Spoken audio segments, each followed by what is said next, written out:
Now, My Footy Sports presents Bojangles Friday Night Rivals. The Christ School Greenies versus the Providence Day Chargers.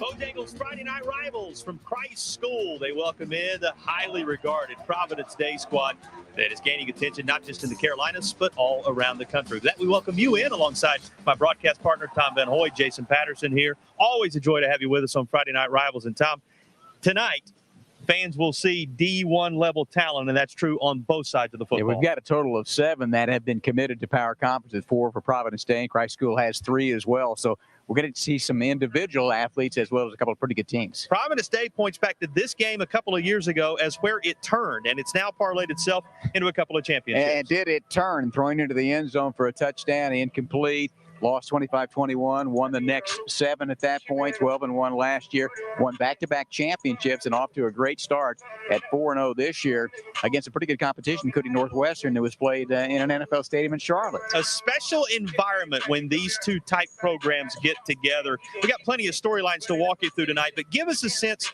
what it comes down to, Tom, when you have so many stellar athletes out on the field tonight. Christ School's got a freshman quarterback. You got to start there. Young man, they really think is going to be pretty good, so maybe it's and maybe you don't have everything in you want to do right now, and got to go against a really good defensive team as well. And then you've got a loaded offense with many outstanding skill position players as well for Providence Day.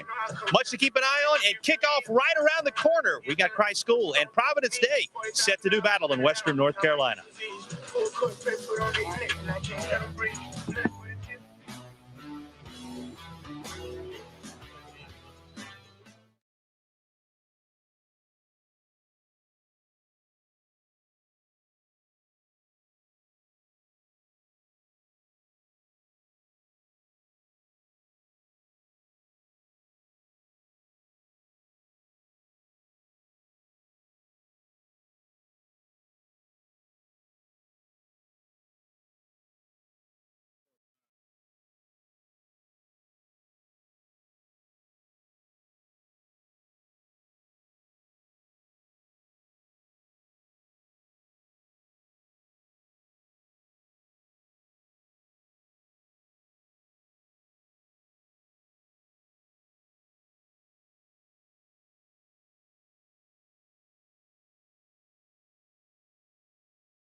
Restrooms and concessions are located behind the visiting team bench in the close. Nationally ranked Providence Day taking the field here in Arden, North Carolina. Happy to have you with us on Bojangles Friday Night Rivals, and welcome back to Arden. No place quite like it. You can see the patrolling of the sidelines in those final moments before kickoff. A lot going through the mind of these head coaches of these young student athletes. What's in your mind, Tom Van Hoy? Give us our Spartanburg, Chrysler, Dodge, Jeep, Ram keys to the game. Providence Day just want to come in, take care of the ball, play a clean game, and then they talk about offensively, they're really good, but they have in-game adjustments that they do.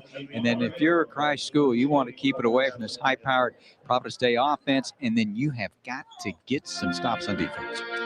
Time for our national anthem. Let's listen in as we honor America.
Always worth a moment to pause and be reminded of those who have done the hard work and those who over the years have done the true work so we can enjoy a game like football on a beautiful night like this. And Tom, we turn our attention back to the other side of the keys to the game. Here's another look at our Spartanburg Chrysler Dodge Jeep Ram keys to the game. Yeah, we were talking about with Providence Day, they are off to a 4-0 start. They're just outstanding. They're number 1 in North Carolina and highly rated nationally.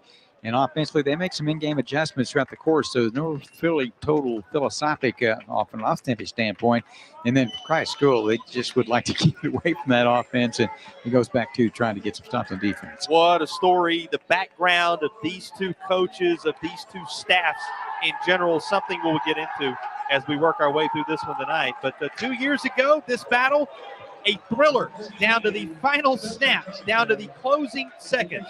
But quite a journey for Providence Day since that time, to the tune of a couple of championships. But there's a lot of pride on the Christ School side of things, not far removed from that 2020 title in their own right.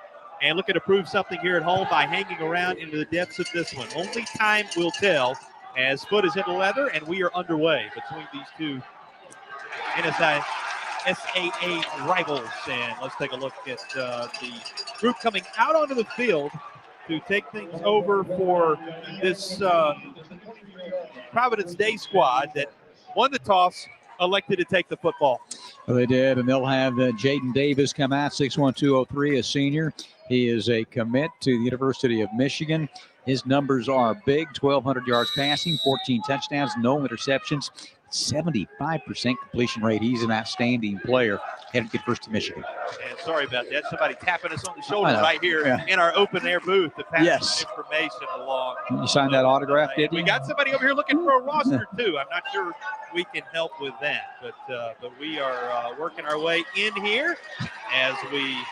Tom, I think going to take. But I'll take it. So there we go. Get squared away here as we roll in. Well, all that to say, the opening kick taken as you get a look at the Providence Day starters. And Jaden Davis, who you highlight here at the quarterback position, Tom. And again, they won the toss, decided to take the football, and have ended up with it here as you get a look at Davis, one of the many commits who will be on display in this one tonight. Spinning around at the 45, up across the 50 into the other 45-yard line where he has finally driven out of bounds.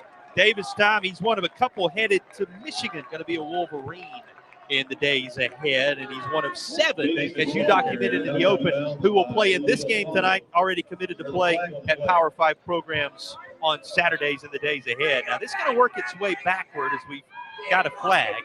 Hat missing, that always is an indication, right? As it rests back at around the 43-yard line, and we'll see how they sort this out, our officials on this night.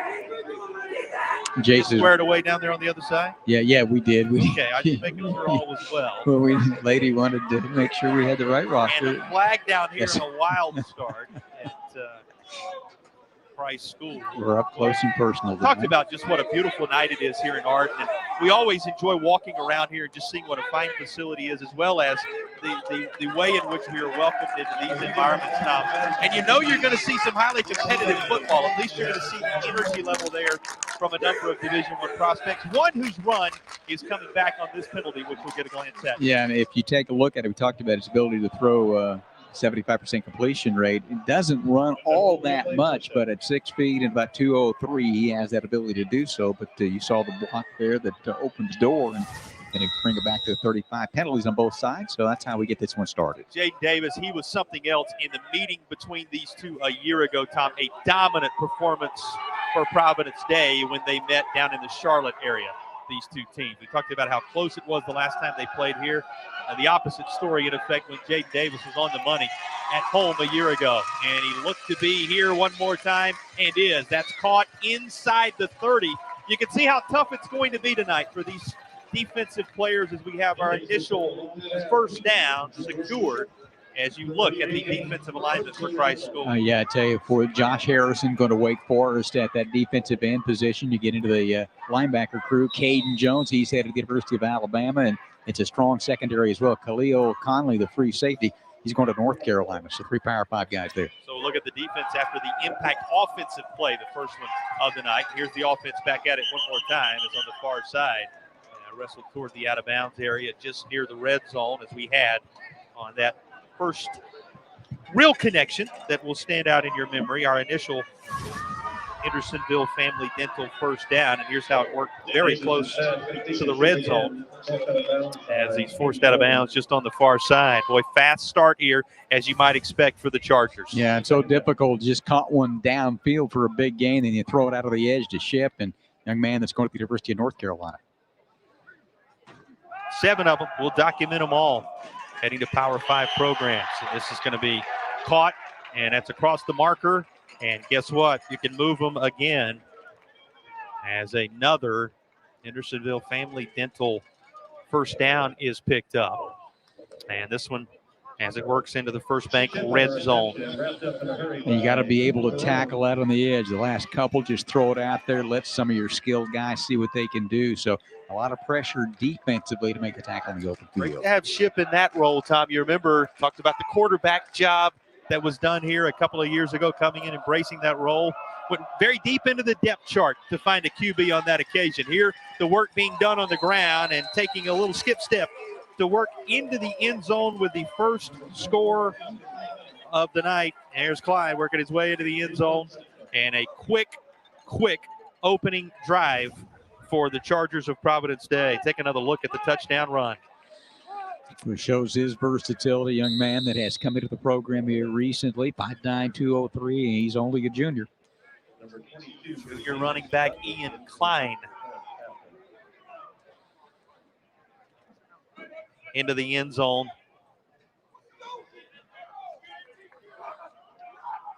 And the extra point forthcoming. As it'll work its way right up and through. Handled by Davis Studley, who punches it through to make it 7-0. Here's the first touchdown of the night. An Ian Klein run for the United TD.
Bojangles is a proud sponsor of Friday Night Rivals. It's not just football season, it's tailgate season. Head to Bojangles and order your tailgate box today. And tailgate like a legend. It's bow time.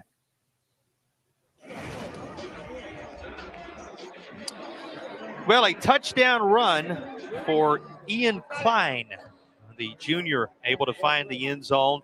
Easy to see why this Providence Day squad took little time to make the decision they wanted the football after winning the toss. They marched right down to take a 7-0 lead. Yeah, almost everybody, defers into the second half. They give us the football. They have averaged 45 per ball game. They beat Northwestern 42-35. We'll get into that. That's a great win to Northwestern here in South Carolina. Turned around and won at Gaffney 49-24, led 35-3. That doesn't happen very often. That's how good Providence Day is. Well, it's a team that played for the South Carolina State Championship a year ago as well, and many expect them maybe as the best team in the state on the other side of the line to play for the state championship again this year. A highly regarded squad. Tobo Richard, one of the key headliners out of that group that fans are becoming accustomed to in the Carolinas from a football standpoint. You said it. That game was won with relative ease for the most part, and that's been the case in the contest this year. It has been with relative ease, and that's what the story was on this first drive for Providence Day. Some answer going to be needed for Christ School, and here comes the young QB He is 15 years old as he crosses the white lines and gets set to enter the playing surface. Mason Holtzclaw will be at the helm. He's the field general for the Greenies. 10:45 to play as his team takes over down 7-0. And a give right in the heart of things as they will keep it on the ground. Tom talked about the QB.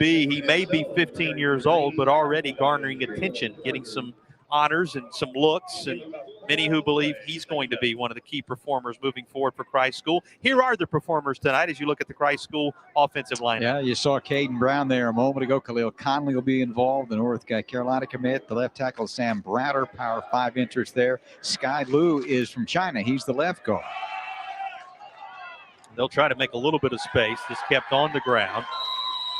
And up across the 25 to the 28-yard line as every inch of real estate is critical as we dip under 10 minutes remaining. Opening drive for Christ School after Providence Day marched down and scored. Here's a look at the defense for Providence Day. You obviously highlight the weight commit, who's a big part of things on the Christ School side of things. You talk about the UNC commit. You talk about the Alabama commit. Boy, you got them on the other side, too, for Providence Day, Tom. Yep, they're outstanding. David Jackson, one of the defensive ends. Saltware is one of the fine linebackers.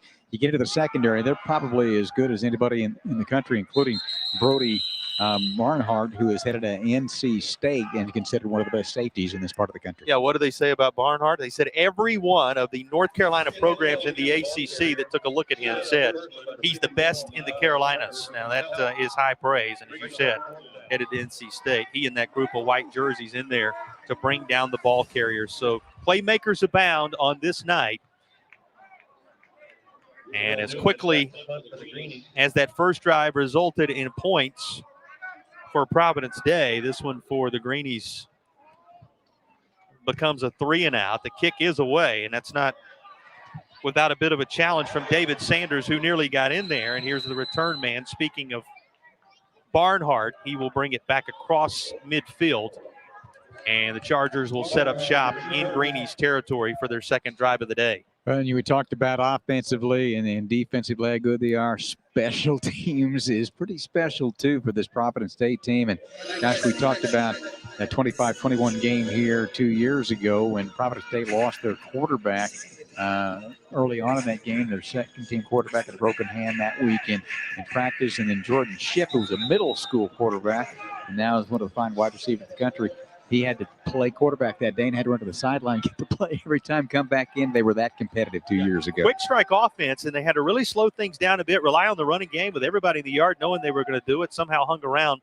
to the very end of that one. And we said it the last drive, Shipp was a big part of the reason why they kept things very tight there. That's in a small window, and it is caught and still working forward. Speaking of him, on cue, there is Jordan Shipp, and the now senior wide receiver makes the catch, and you can move the chains on another Hendersonville Family Dental first down. Yeah, Watch said he was able to do there, had plenty of time to throw it, stepped up, got a little sidearm, and as you called it, into a really tiny window there, and that shows you some of his ability to throw the football. While you were walking through his backstory, didn't pass along to you, 28-yard punt to set up this scenario. We'll give you the drive figures the last time around for Providence Day as they try and cap off a second here, working back to the First Bank red zone and trying to make it another touchdown run, but this is going to be just a few yards shy, right up the gut, and plenty of open real estate as Brody Barnhart, another of those we have highlighted, finds plenty of room here. Yeah, you get to cut back up inside that offensive line, powering the way along the way for him. 6 feet, 193 senior, can play on both sides of the ball. So after a 5-play, 77-yard drive that took 1 minute 15 seconds and was capped by a 17-yard run just a few moments ago from Ian Klein, Providence Day trying to cap another. Barnhart, but good job running him out to the boundary and hanging with it until the stop is made by Will Newman. There is a flag, though, at the very end of this as he was brought to the turf. Well, I had what they wanted, got him going laterally there, and then came up and got a hold of that face mask. Good camera work there, and you saw it. Forced him to move right down the line, but you said it. It's going to end up being first down after all, and they're going to march a little closer to the goal line after the face mask penalty. Up 7-0, looking for more. Well, there's such versatility, Jason, with this team. And, they can run it if they want to. We've seen that. 154 on the ground, 309 through the air. Score almost at will in the first 3 ball games that they played. And they want to turn this into a familiar refrain that looks similar to, as we said, the meeting from these teams a year ago, not the meeting between these teams 2 years ago. And this is certainly a start in that direction. As a little closer to the goal line, they look to build a 2-score advantage right away. Got the teams that this Providence Day squad has battled it out with. Both these teams battle tested. But Chargers coming out on the top side of things. The numbers beside their name from a ranking standpoint as a result. But a motion near side. All sets up the slant route, and it works beautifully as that is caught by Ship. He had the big catch for the first down in that small window, and here there's all kind of room as the connection is made once more between Davis and Ship. It's a familiar one for the Chargers, and it's good for 6 this time around. And you love the way he throws that ball. It kind of just drops down a little bit, kind of a little sidearm, and not over the top, and just fits it right in that window. Nicely done again. A United Federal Credit Union touchdown. All of our touchdowns tonight brought to you by United Federal Credit Union. 2 of them belong to Providence Day already. Both of the extra points behind them are true, and it is a 14-0 advantage for the highly regarded Chargers in the early going.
Don't let game night dinner get you stressed. Stop by Ingles for great choices from the Ingles Deli. Rotisserie chicken, fresh made salads, a delicious hot bar, and sub bar.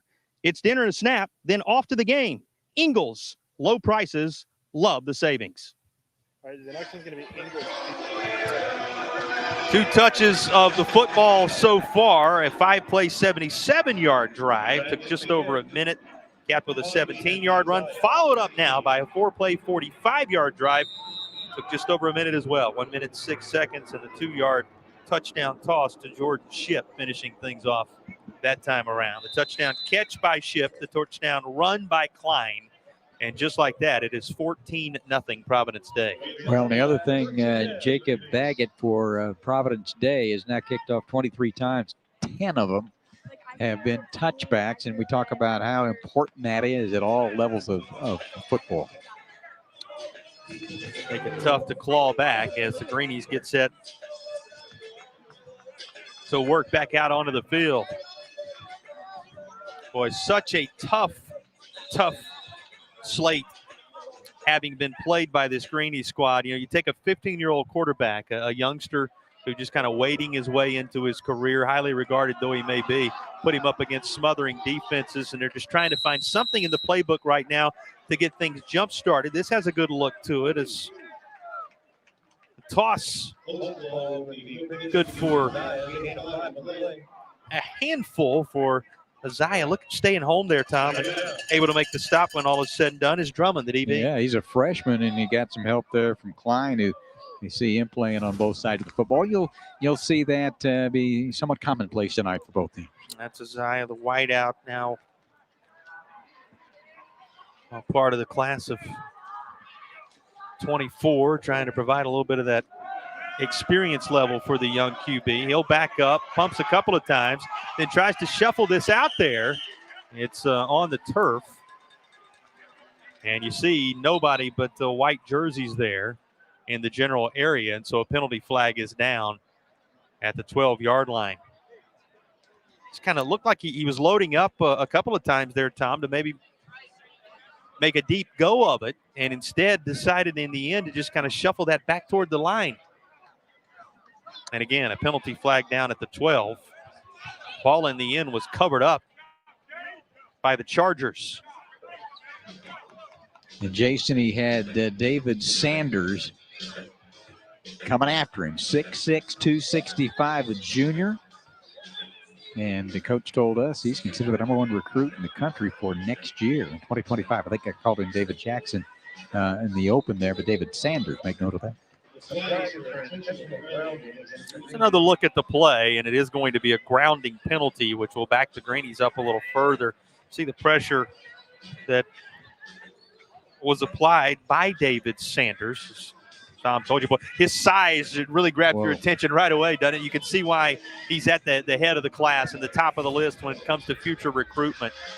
One of the great talents on that Providence Day side of things.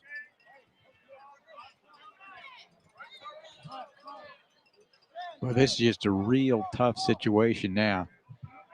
After a little bit of positive yardage, find yourself a couple of plays later way behind the sticks, needing to cross the 30-yard line for a first down. And with his feet in his own end zone, deciding to rush it out of there is the QB, and up across the 10 to the 12 or 13. That's about all there. And, the loss of down on the grounding penalty makes it tough. And just like that, new unit coming onto the field on fourth down in the shadow of their own goal line. Yeah, did a nice job holding on to the football there. Have a lot of time to throw that football and tried to get what he could before Miles Funderburk closed it down and made the play. So this time kicking from the end zone, return men already on the Christ School side of the field. This is off the side of the foot, and it is going to roll just across the 20-yard line where it is covered up. And Providence Day going to be set up nicely after the punt of right around 10 yards or so, as the Chargers already leading it 14-0 and with their best field position of the night. Not sure.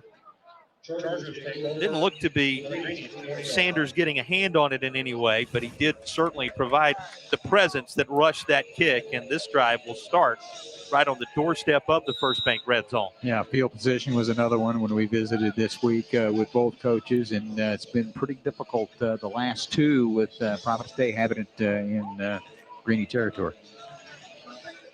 So a touchdown run for Klein, a touchdown catch for Ship already behind this group.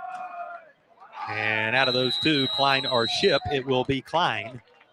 Handed the football this time around, and he's going to be stacked up pretty quickly by that Greenies defense. Adjustments, Tom, for the Greenies right now, already backed up here with the start of this drive. They just need to slow them down a little bit. I mean, the number of things that this Providence State team can do offensively, and when we visited with Coach Greer this week and to ask him what's the offensive philosophy, and he says, well, we're pretty good at what we do running and passing. He says we will look at what the adjustments are and the way they play defense against us, and then we go from there and make our adjustments in game. They do play some people both ways. Another thing you notice, Sanders, who we talk so much about defensively, anchoring the near side of this line, and this is going to be tossed out in the direction of Channing Goodwin. Goodwin and Davis, a connection that Michigan fans are going to enjoy here, right? Yeah, both are going committed to the University of Michigan, and Ship's already been involved heavily. I mean, it's so difficult to try to defend one of them, let alone both guys that are going to Power 5. And that's another Hendersonville Family Dental first down as they are set up on the doorstep one more time, and a flag at the 5:07 mark before this play can begin. Yeah, Tom, just making that reference is you're going to get the offside call that will inch things just a little bit closer to the goal line. there are some players who are going to go both ways tonight. We'll see how deep into the contest that becomes a factor if things continue to trend the direction they have with the start. But this is a work in progress, the building of the roster. The coaching staff's talking about where they would like things to be versus where things are. Yeah, 4 games in, and from Christ School standpoint, they're an all-boys school. It's a boarding school. They don't have an opportunity to work together during the summer months, so it takes a little while trying to get things going. Providence Day firing a pass, zipping a pass into the end zone, and that is disrupted and incomplete. And told on the Chargers side of things that so heavy underclassmen-wise, they'd like to get to a point where they have about 20 in each class, but right now they've got that many on the whole roster that is in the upperclassmen variety. But one thing we've noticed already, Tom, as that pass was disrupted, they charge in looking for a third score here. The upperclassmen that are on this roster, highly talented. Well, yes, 9 seniors, 11 juniors. So talking with Coach Greer this week, he'd like to keep that in the junior, senior, the varsity, junior, senior, but has some really good players below them, but some really good players as well. Nice play. Up under center this time was Davis, and after he gives it off, Christ School was waiting. Edgecombe among those there, along with Conley to meet the ball carrier. Nicely done by the Greenies D as they drive the ball carrier to the turf. Yeah, really good job. Came off the edge, squared him up, and knocked him down. And Conley's another bit of young man that's headed to the University of North Carolina. Conley headed to UNC, athletic player. We talked about Wake Forest, the destination for Harrison, the defensive end, who's incredibly highly regarded. So ACC future for a couple of those on the defensive side of the ball for the Greenies as they try to tighten up on third down here. And before the third down play gets rolling for Providence Day, Davis will have to toss the football aside to our referee, Brendan Raven, in the game to the personnel grouping for Providence Day.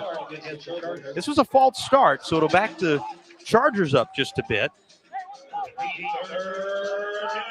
Just so much pressure early on this defense. Of course, 3 and out from an offensive standpoint. And one of the keys, try to keep it away from them. But Coach, we were talking about wanting to play a clean game and kind of backed up a little bit now. And this would be a good stop if Christ School could get it.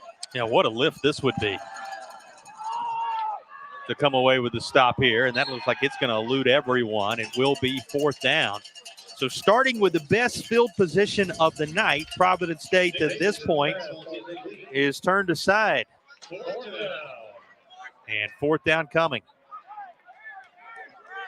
Yeah, there was Conley again defensively. Made the tackle a moment ago, and then he's hooked up with Goodwin there in the back of the end zone. So a couple of really good defensive plays to keep him out of the end zone. Chance for a field goal. Well, this looks like the more certain of the scoring opportunities here out of the 3.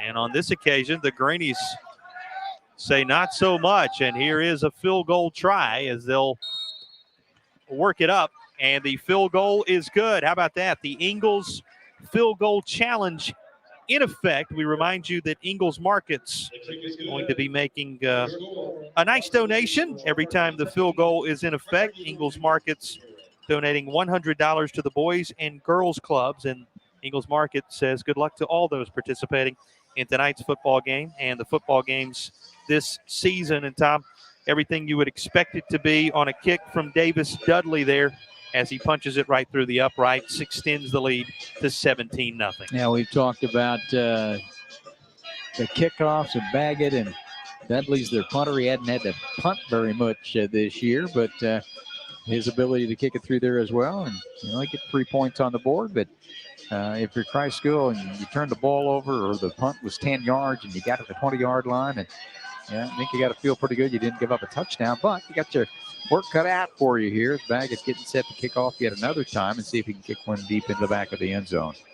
So a 27-yard field goal for number 22, Davis Dudley. And 17 are now up on the board. And you see Caden Jones, the Alabama commit, who is back to return this. And it'll still be on him and into the end zone. So another visible evidence of what you were talking about, Tom, and that is what a weapon it is on special teams to have a strong leg at your disposal, and they do. Tell you what, you talk about a team that has developed and grown, and we talked with Coach Greer about, and it maybe sounds cliche, but they all say at the process and what they have at Providence Day. But once they lost that game here 2 years ago and then won their next 7 and then really kicked it into high gear last year and won a second consecutive championship, and a lot of these guys were there as well, they've got it rolling.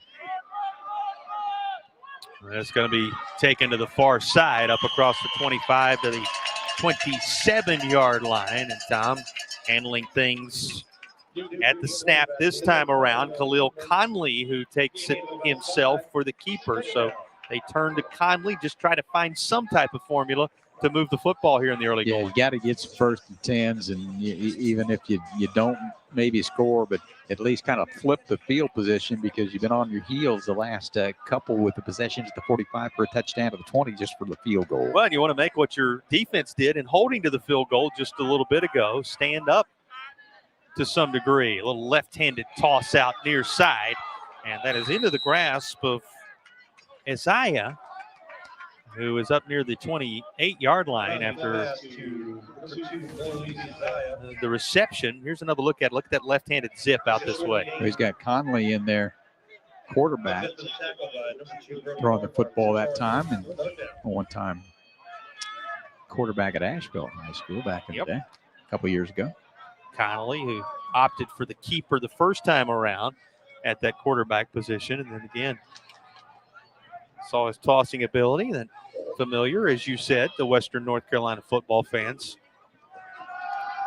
zip out this direction. He'll keep it himself across the 30 this time as Conley uses the wheels to move the chains. There's a Hendersonville Family Dental first down for the Greenies, and something for them to cheer about on the near side. So if defensive stops breed offensive success, you're seeing it for the home team right now. Yeah, you put Conley back in there and take a deep breath. Let's see if we can get something going. He used to having the ball in his hands.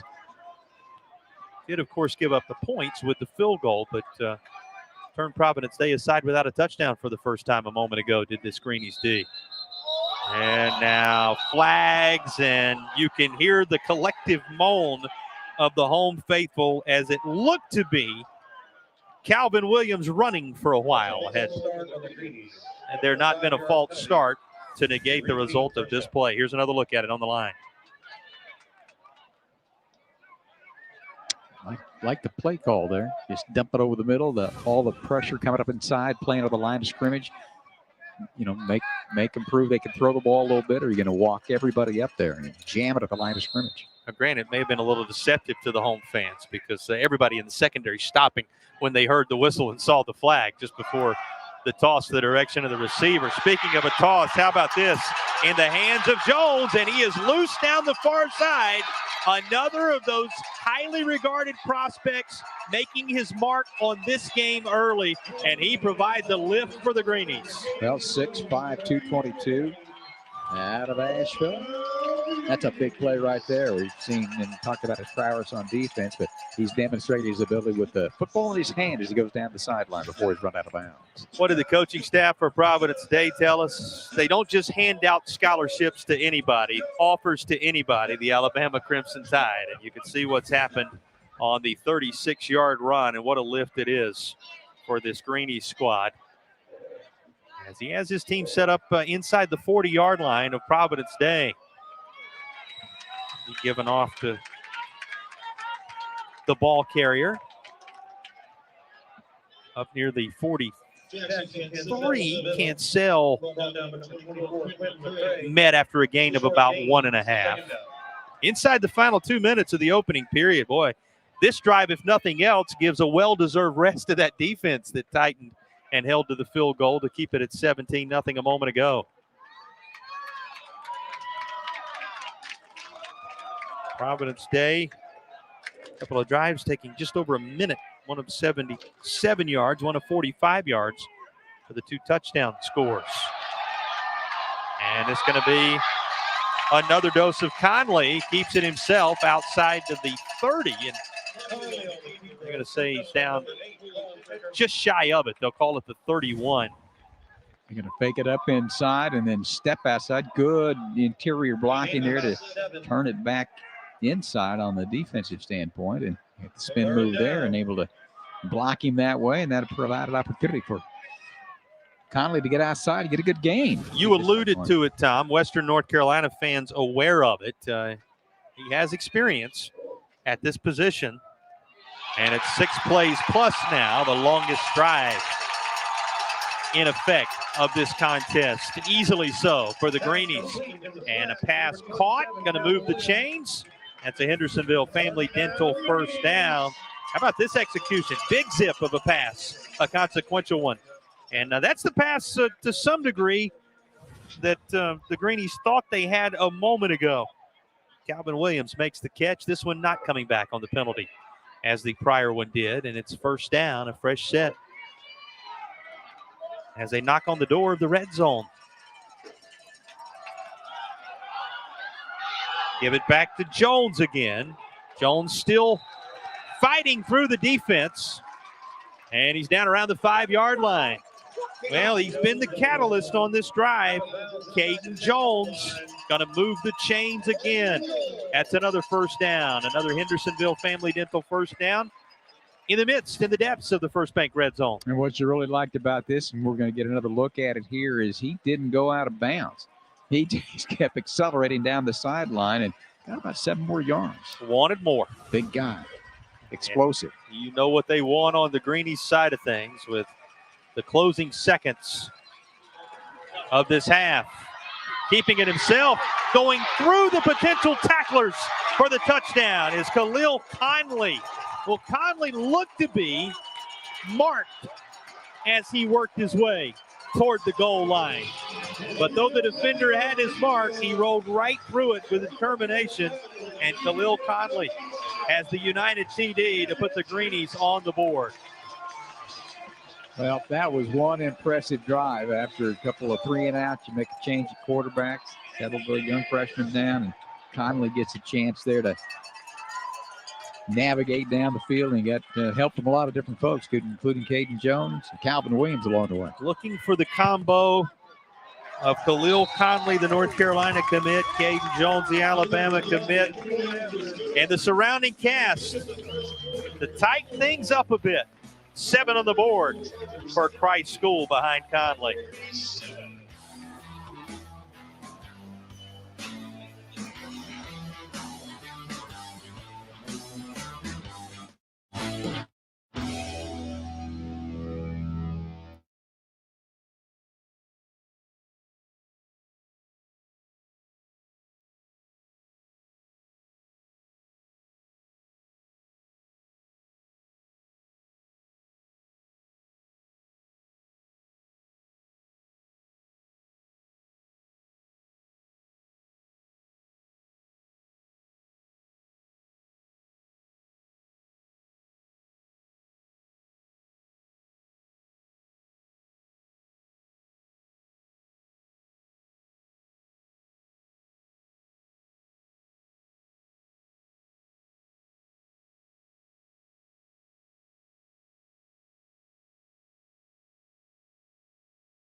Well, something to smile about on the Greenies side. Christ School on the march after the change at QB, and Khalil Conley leads them down. That's why you see the Asheville Smiles Cosmetic and Family Dentistry Smile Camp in the face of the home fans, Tom. But it started with the defensive effort, the hold to the field goal, and then they parlayed that into some offensive impact. Boy, nicely done on that drive for Christ School. Yeah, and that may get lost in the shuffle, the fact that Providence had the ball on the 20-yard line after a 10-yard punt and had to settle for a field goal and change the quarterback. And, you get some gains, get some yardage on first down, changes a little bit. Jones got that run down the sideline, got the passing game involved a little bit, so he couldn't just settle in there and try to protect against the run. Longest drive of the game on either side, 9 plays, 80 yards, over 4 minutes off the game clock, 4:11 to be specific. And it takes it to 17-7 now as Christ School is on the board. And, of course, the run from Conley, impressive, Tom. I'll say it one more time. He looked like he was covered up on the outside, but no hesitation. He rolled right through it, and he has his home team on the board. Looks like he's done it before, right? Once or twice. Yeah. A little bit of experience at that quarterback position for Khalil Conley. And now the Greenies set to kick it away. We begin the second period in a 10-point game. I'll go back there for just a moment as they sort out a penalty on the kickoff. It looked destined to be 21-0 when the punt went off the side of the foot. They were set up much nicer field position-wise, but after the defense held to a field goal, the offense went to work behind Conley. And here's a look at that touchdown run, just able to prove elusive against that Chargers defense. That doesn't happen very often. That was Brody Barnhart who was in position to make that play. And just the strength went high and able to break out of that one to take the distance for the touchdown. Going to have to reset, kick it again after the penalty. And then the return game as well. I mean, you look at some dynamic players that have an opportunity to do some things on special teams in this regard for Providence Day.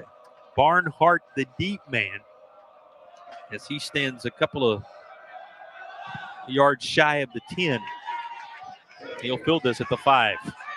Gathers it in nicely, looking for some open space, finds some near sideline. And he is going to be run out of bounds, but not until he reaches Greenies territory, and then it gets a little bit testy as he ends up in that Christ School bench area, and flags fly everywhere, likely to add more to what was an already impressive return from Brody Barnhart. Yeah, I was down below us and kind of out of sight, but a little extracurricular activity there. Boy, that's one thing that you can't really have happen if you're the Greenies. To give them great field position if it goes that way. Well, we'll show you what happened after the 54-yard return. He went out of our view, Tom, but you're going to see it really good on this angle as here's the little extra that happened as he worked his way through the sideline.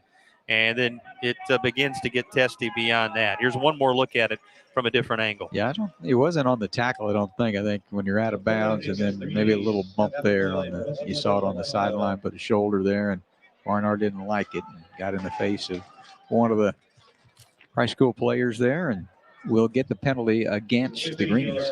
Yeah, one of those Christ School players on the sideline didn't clear out. It created some contact in the estimation of the officials, enough to tack more on to the 54-yard return. So, well, if the earlier stages of it is any indication, who knows? There's a glance at just how tight things can be over on that sideline, and you see the communication taking place between the staff and the officials. Good news is everybody on the scene quickly that after words were exchanged, the teams were separated right away. Yeah, Tom, just going to say, if you have your choice in your Christ School right now, you like the result on the short field earlier more than you do when Providence Day was backed up just a little bit defensively. It's great field position for the Chargers once again. Let's see if the Christ School D can stiffen once more before that can take place. Another flag down on the far side. Going to be offsides against Christ School. So, rhythm a little tough to come by with penalty flags. One of the marks of this contest as well. And now they're set up inside the 20, 17-yard line as the First Bank red zone welcomes the Chargers. Going to be Klein again. Klein finds the corner, and he lunges for the pylon. They're going to mark him out short of the goal line. But he finds his way on the doorstep. Boy, it looked like he was destined to get into the corner of the end zone here, Tom. But they are going to mark him just short. Well, I thought at first glance maybe he got across that pylon or just inside of it. Let's see here. That's pretty close. Going to mark him down inside the 1. And everybody set up goal line. And trying to sneak this. No indication yet, and it appears as if Christ School has turned back the first down play. 2nd and goal from inches away, coming once more. Davis, as they called his own number, goes to that sideline. Received some instructions from Coach Greer and his staff. Boy, we'll get into his story, his background before the day is done. A tremendous group, staff-wise, having been put together. The reason this Providence Day team having been so successful. Going to turn this time, try to use a little open space and allow Klein to get ahead of steam. This touchdown run a little shorter than the 17-yarder he had earlier, but it's the same 6 that go up on the board. A 2nd touchdown in the contest for Ian Klein, and Providence Day extends the lead. 54-yard kickoff return, and that set things up, and he finished it off. Klein takes it in. He's powerful at 2:03, his 2nd touchdown, and a couple of penalties along the way as well. A 54-yard kickoff return, Tom referenced, from Brody Barnhart. And in the end, the drive capped on the latest of Ian Klein's touchdown runs, just like that. Now 24-7, Providence Day.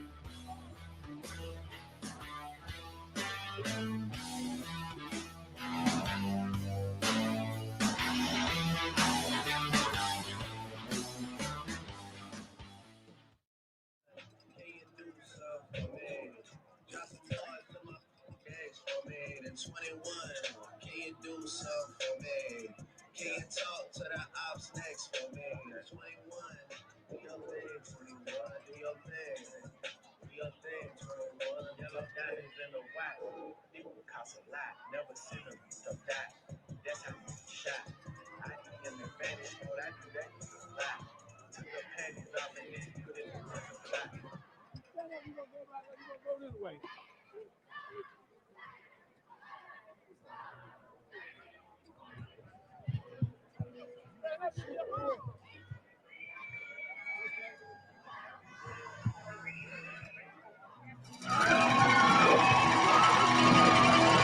Well, here's tonight's in-market spotlight. Cheer squad with plenty to excite those who have made the trip up from Providence Day as they celebrate the latest of the touchdowns just a moment ago, and serves as our in-market spotlight on this night. Tom, here's what they were celebrating just a moment ago. Yeah, turn around, hand it off, let Klein take it in off that left side. A pretty good job defensively first time. Real good job to keep him out on the quarterback keep, but turn around, let him power in, and he was able to do that. I mean, it's a Providence Day team. We talked about the #1 team in the state of North Carolina. Max Press today had them at 37 nationally, 42-35 over Northwestern.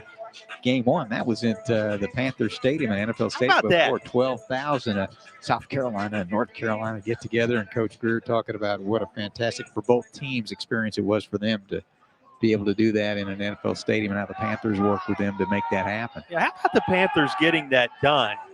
You think about what an experience that has to be for these high school athletes to be able to play there, Bank of America Stadium. And, you know, they've served over the last several years to partner with both the high school organizations in South Carolina for championship environments and weekends, and providing speakers and press conferences, and welcoming so many of these coaches into their environment. Really is a great partnership that the Panthers have created. Can you imagine, as a high school player, what so many of these Providence Day Chargers were able to do to go into that environment? And not only go into that environment, but you're going to be telling the story for a lifetime that you came away with a win against the Northwestern team, for which the ceiling is very high in South Carolina this year. Jason, I was fortunate to broadcast 5 college games from Arrowhead Stadium in Kansas City, home with the Chiefs, and had about 25,000 or so for Division II between Pitt State and Northwest Missouri, 2 power teams there. And it was the experience of a lifetime at the collegiate level. I can't even imagine what it would be for a high school player to go into an NFL stadium. Well, and the story's embellished because Providence Day beat Northwestern there. Northwestern, Cobo Richard and company beat Gaffney a week ago. One of the teams perennially in the hunt for a state championship. You know, we saw Gaffney and Crest early on the year. Crest winning that one. You just think about the way the connections come together there, Tom, as Greenies go to work. Before the night is done, we'll walk through the winding tree of how many different victories have changed hands between schools across borders in this one. But after leading that tremendous drive a moment ago, Conley is going to be slow coming off after the first snap of the new drive. In fact, he's going to be tended to by the training staff for Christ School. This is certainly the last thing Greenies fans want to see after the success they experienced the last time they touched the football. Both sides of the ball with Conley, too. Yeah, you're right. Doesn't just affect what has been positive at the quarterback position. And they're not the only ones holding their breath. Tar Heel fans all across the state doing so as well. And this is tossed near side. Going to be caught by Isaiah. And, boy, you see this is continuing here, Tom. Here's a look at what happened. It happens kind of just off the screen there as he released the football, but you see him falling into your view at the end of that. So some concern the direction of Khalil Conley at the moment. After providing a spark offensively for the Greenies at the end of the first period. Departing here in the second, and it goes back to Mason Holtzclaw. Holtzclaw will hand this off to Caden Jones, who has done a great deal of the heavy lifting already for the Greenies. Let's see if we can get one more look at this sequence after which Conley has left the ball game. This is at greater distance, but you're going to see him all the way through the play here right on the right side of your screen. Yeah, I think the defender went right through one of the offensive linemen. They kind of collided and I think fell back into Conley. Just trying to stretch out the right side of his body, it would seem there, and that shoulder area was being looked at. You know, never speculate. So many different areas that the training staff will check on to see if Conley can continue. It's going to be kept on the ground. Jackson Cancel, and continuing to be driven back by Barnhart and company. They'll give him his progress to the 47-yard line. Jace Goodwin was involved in that play there. This is a big drive. It's a 24-7 game. We're approaching 9 minutes of the second quarter play. And field position has been so paramount in this one. You need to keep it away from a high-powered Providence Day offensive football team. Well, behind Conley, they had marched 80 yards on 9 plays in 4 minutes plus to drop the curtain on the first period. A couple of the headliners still out there, and Jones, who carried the football just a moment ago. And here's Cancel again. He's going to be into Chargers territory, and he keeps working his way down to the 35-yard line. A run that will certainly provide a lift for Christ School from Jackson Cancel. A little stutter step there, and watch at the end as he delivers the blow. Got by the first defender and puts his head down and fouls into. I'm with you, Tom. The closing stanza pretty impressive there. 18 yards on the run for Cancel. Holtzclaw trying to engineer a drive of his own now. The young QB sees enough room to tuck it, and he'll get back near the 35. There's a flag down at around the 33-yard line. And we'll see how they sort this one out. Coaching with Calvin Williams coming over to the near side. There's a look at Holtzclaw. And here's our referee with the indicator. It will be against the Greenies. Well, Calvin Williams is a good story, Jason, talking about play some tight end, a little bit of fullback, 6 feet, 226 senior. Get one more look at this play. And fine basketball player as well, new to football, and this Christ School team has 3 or 4 guys that are outstanding basketball players as well, and you probably know the history basketball-wise as far as success here of the Plumlee brothers, et cetera, but seen it over the years with some of the basketball players coming out and playing some football as well, and Williams one of those guys. Looking to throw, holds claw will, got a man inside the 20, and finally down just shy of the 10. Guess who? You've seen him on a couple of these key passes already. Calvin Williams, the 6'1", 225-pounder, one of those upperclassmen rising tall. Look at his leaping ability here. Brings in the football. And you know what? You go high, you're probably not going to be able to bring him down. The leading receiver coming in with 8 for 138, 3 touchdowns, and averaging a bit more than 17 per catch. Big one right there. Into the First Bank red zone. Holds claw. Quick toss. This time to Isaiah. He's inside the 10. And they're going to call this right around the 7-yard line. 7 minutes and about 15 seconds remaining. In a 24-7 contest. Well, you could say this for Christ School.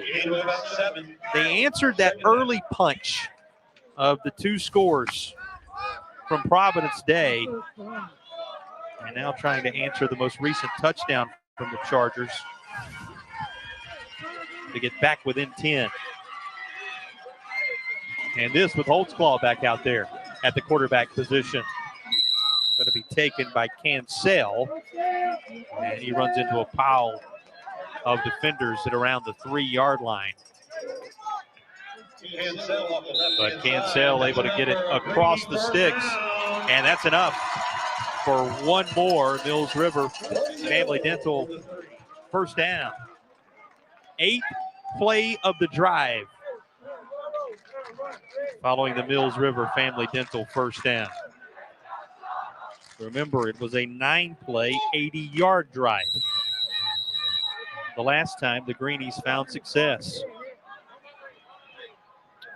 And it looks like timeout is going to be taken with 6:14 left to play. Christ School taking it to talk things over. Critical moments coming for the Greenies of Christ School, knocking on the door once more in the second quarter.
Well, a consequential drive, one of the things they'll no doubt be talking about as part of the Asheville Chevy Show at the half, which is about 6 minutes, 14 seconds away. You'll want to stick around, as always, for the Asheville Chevy Show at the half. Setting up this moment, Tom, a very big moment coming for the Greenies of Christ School. They find themselves on the doorstep as it is 1st and goal from the 3-yard line. Trying to cap off a second effective drive. This one behind Holtzclaw. And champs from 20 trying to stay right in the thick of things here. Just a little bit of movement for Calvin Williams to put him in position, and they opt to turn back to Caden Jones, but he loses his footing back around the 8-yard line. Yeah, the strong safety, Brody Barnhart, at 6 feet 193 and a senior. He makes a nice open field tackle right there, one-on-one. Yeah, Barnhart just kind of made a little contact with him, and enough contact that it ended up knocking Caden Jones off his feet. So nicely done to get out there and disrupt. In the case of Barnhart. Comes second down and goal. This time from the 7, and a little too much on that behind the line of scrimmage, and they scramble for the football. And it looks like it's going to belong to Providence Day. They're still fighting for possession. And it's not even at the bottom of the pile where we can't see it, Tom. This is right out in under the bright lights, and Providence Day trying to sell it now, not knowing we had an indication a moment ago. Now, you saw what Christ School is trying to sell. They wanted this to be ruled the other way, incompletion standpoint, but behind the line, it has fallen on by Providence Day, and it will be Chargers football. And after being set up first and goal from the 3,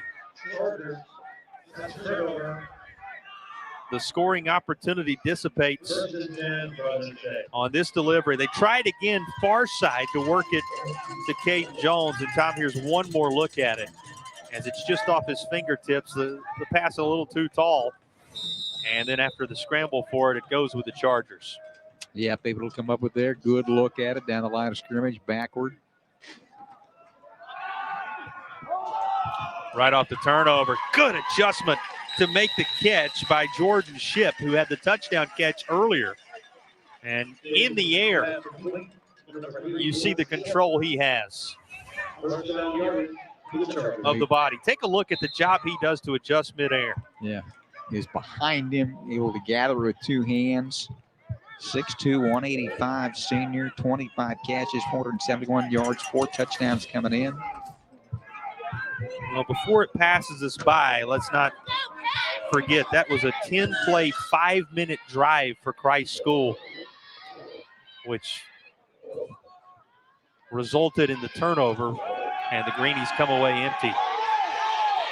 And stepping in to a safe place as the pocket collapsed a bit. A flag is down in the backfield as the catch is made at the 42-yard line of the Greenies.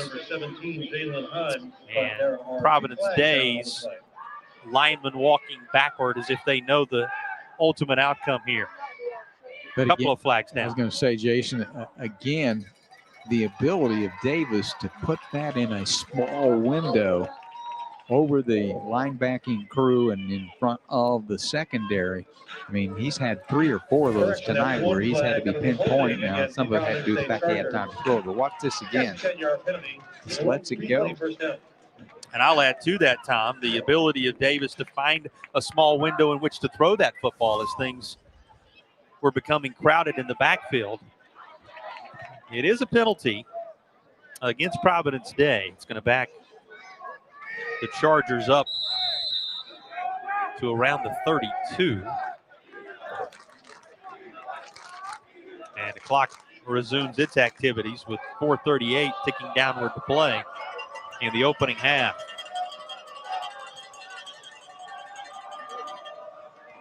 Providence Day scoring each time, limited to a field goal once, 3 touchdowns surrounding it. Back to work once more. I'll go back to that, Tom. 2 impressive drives for the Greenies thus far. Yeah, the 80-yard drive, 9 plays in which they did score, and then the 5-minute, 10-play drive in which they did not. They've shown they can move the football here, but it's critical for this defense to keep them within striking distance. Yeah, and prior to that, 3-and-out changed quarterbacks, and then Conley came in, and then he got hurt, and Holtzclaw, the freshman, came in, did a good job of engineering down to deep into Providence State territory before the backward pass turned it back over to Providence State. But at 3:45 and counting here, backed up a bit. This is a big defensive series, I think, before the intermission for this Greenie team. Yeah, that was the point. You know that Christ School can move the football, but can this defense make sure they do it with the game still in question?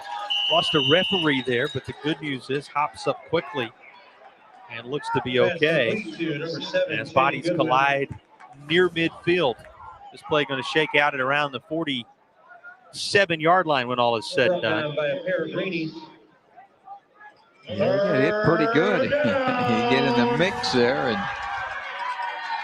Cooper Perone made real contact inadvertent there in the middle of the field. Again, best news, everybody up, still at him. Under 3 minutes to play. 3, the operative number. 3rd down for Providence Day right here. Zipping a pass, and that is incomplete.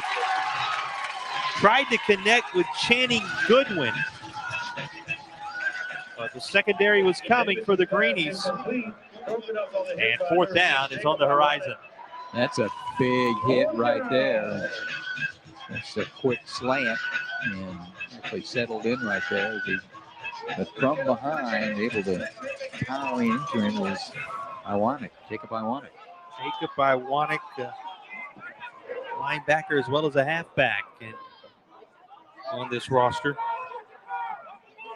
Part of the class of 24 as well as those leaders step up. Here's the 4th down.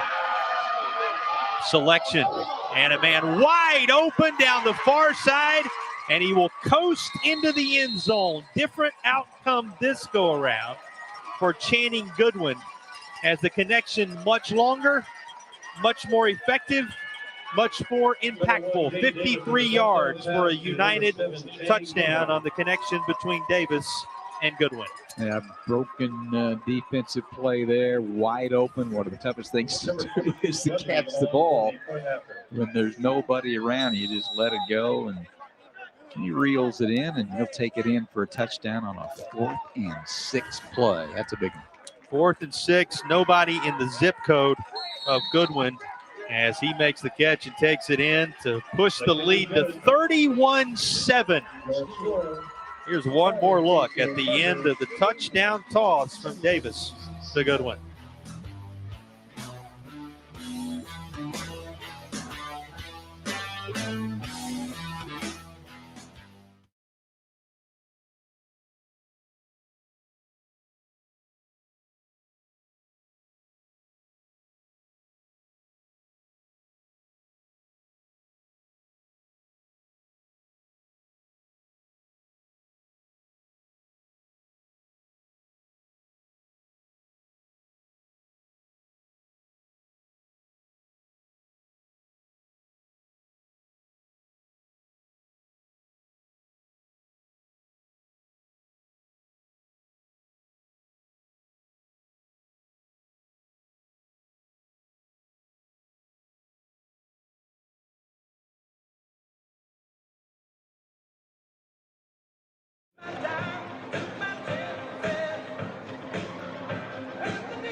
Friday Night Rivals is brought to you in part by Carolina Furniture Concepts. Over $5 million of furniture in stock, ready to deliver to you.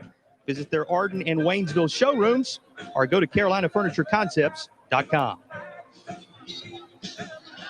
Well, the perfect play call for Coach Greer and company as they tack on a touchdown, 53-yard connection from his quarterback Davis to Goodwin.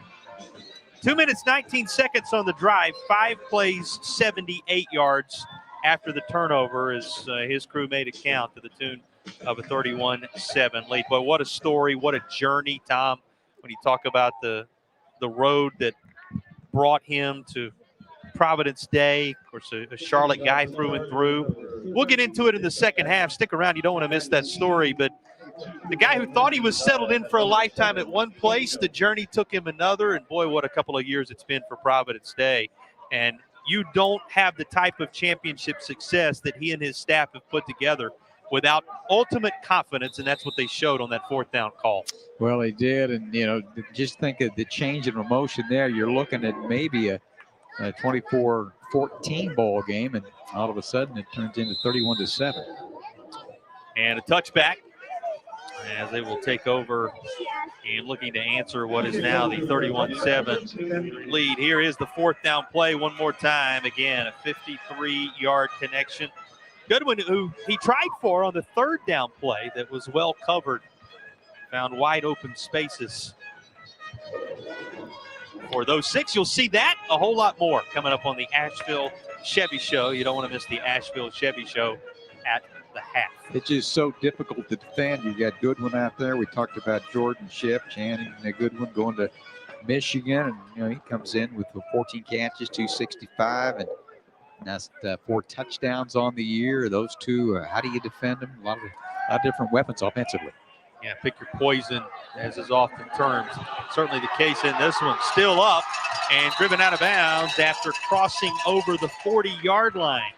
Cancel pops out of there with some energy after a big run for the Greenies. Trying to take this final 2.5 minutes for a spin, and it starts with this little toss to Cancel. Yeah, just get out on the edge, see what you can do. A couple of missed tackles along the way, and still continuing to hang in there and try to get something positive going into intermission here. Young man with a high GPA, one of the great leaders on this team. Just in his sophomore campaign, Jackson Cancel.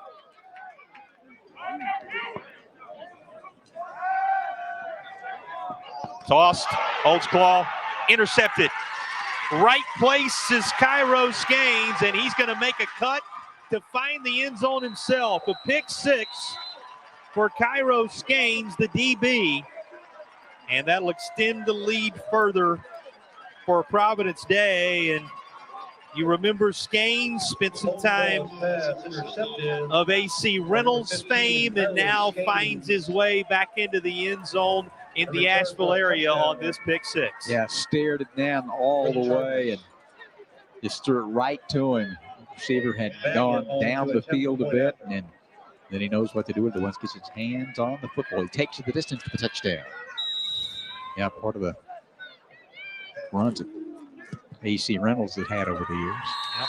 And now part of this major run toward the end of the half for Providence Day as it extends the lead to 38-7. There's a flag down after this latest extra point.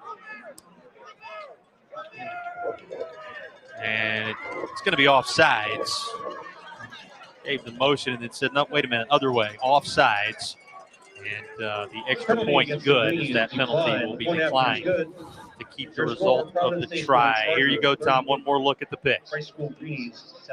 Throws it out there on the edge and just able to pick it off, and then he'll make a nice cut or two along the way and broke a tackle.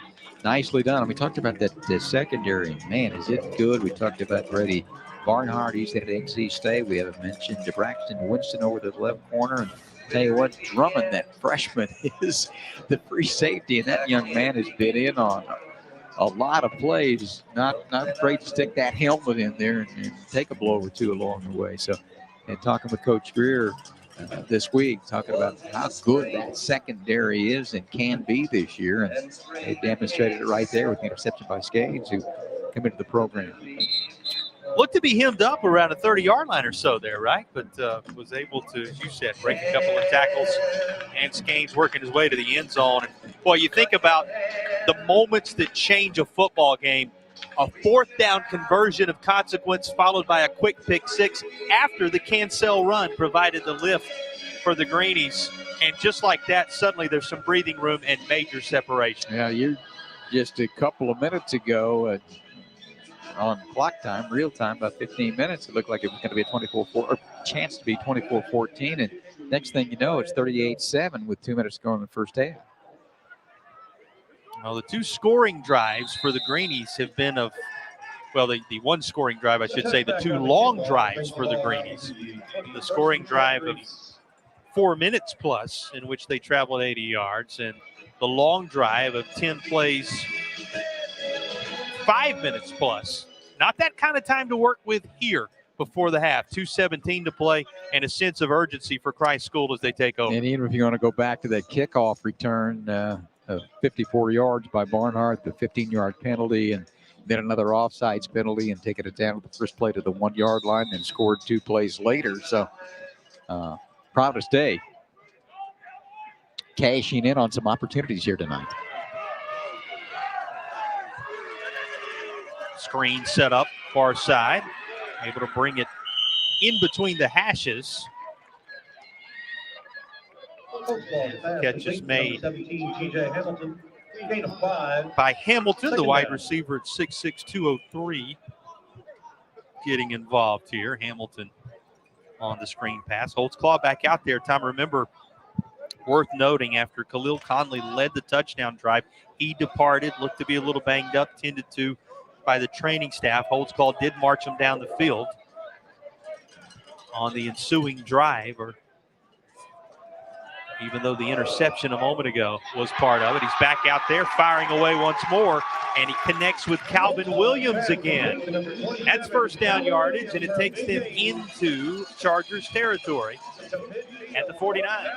You see Holtzclaw running over the sideline to get the next play, and beautifully executed there and taking nice gains in the secondary. And, you know, I like the aggressive approach here. You know, you're down big, but trying to make something happen prior to halftime. Williams has had a big first half for Christ School.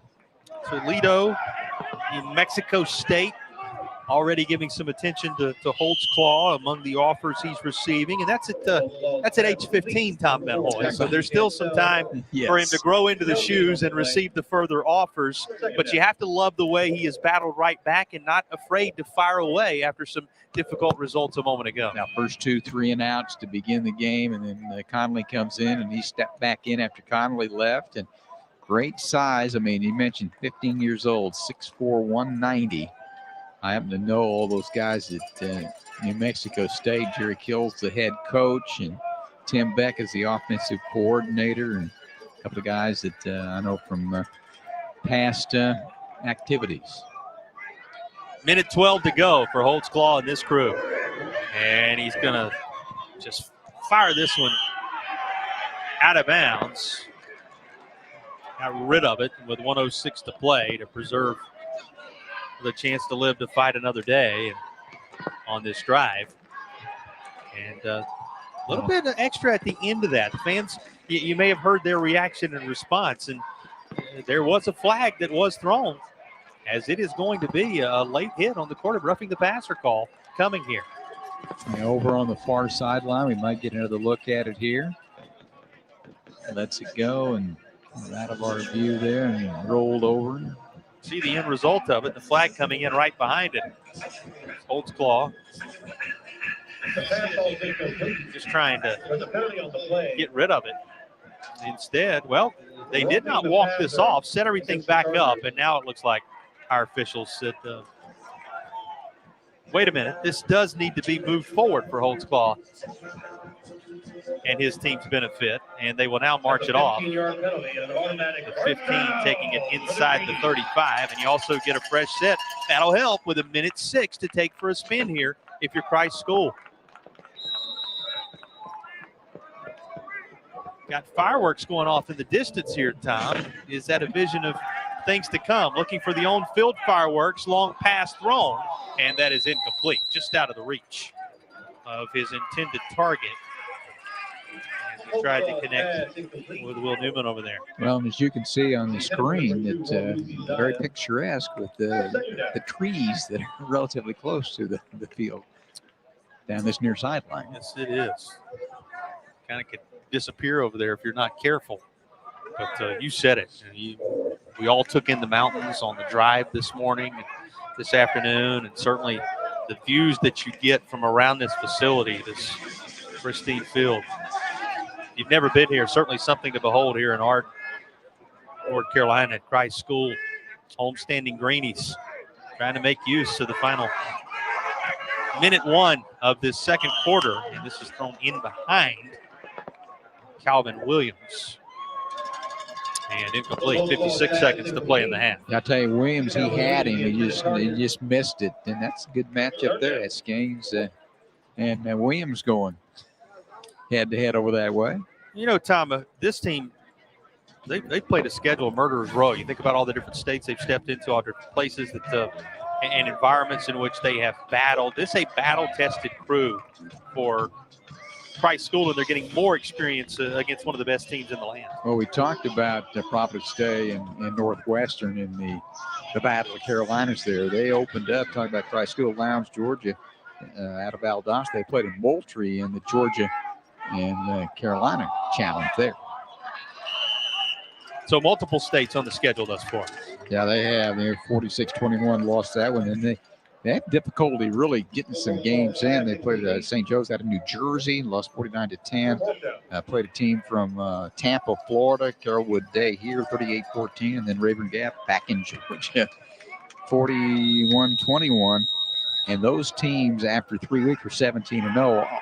Lost a couple this last weekend, but all teams that were highly ranked in respective states. So the quality competition, including Providence Day here today, was the number one team in North Carolina. Yeah, sometimes the toughest part for both these programs, and they really are, they become, you hear these coaches talk about it. You have the JV squad, you have the multiple teams all under the umbrella of your one program and your one system. Sometimes the toughest part is getting somebody to place you on the schedule.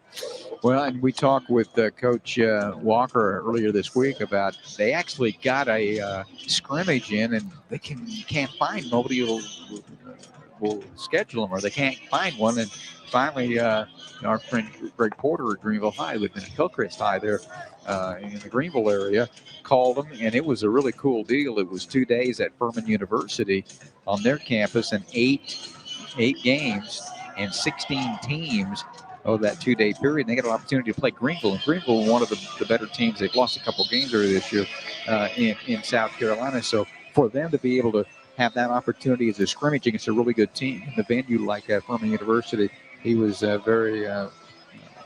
he spoke very well of Coach Porter for allowing the opportunity for Christ School to be involved in that. They were the only North Carolina team out of 16. Yeah, so big for Christ School, and that's certainly a big part of the development for these young men, opportunities like that.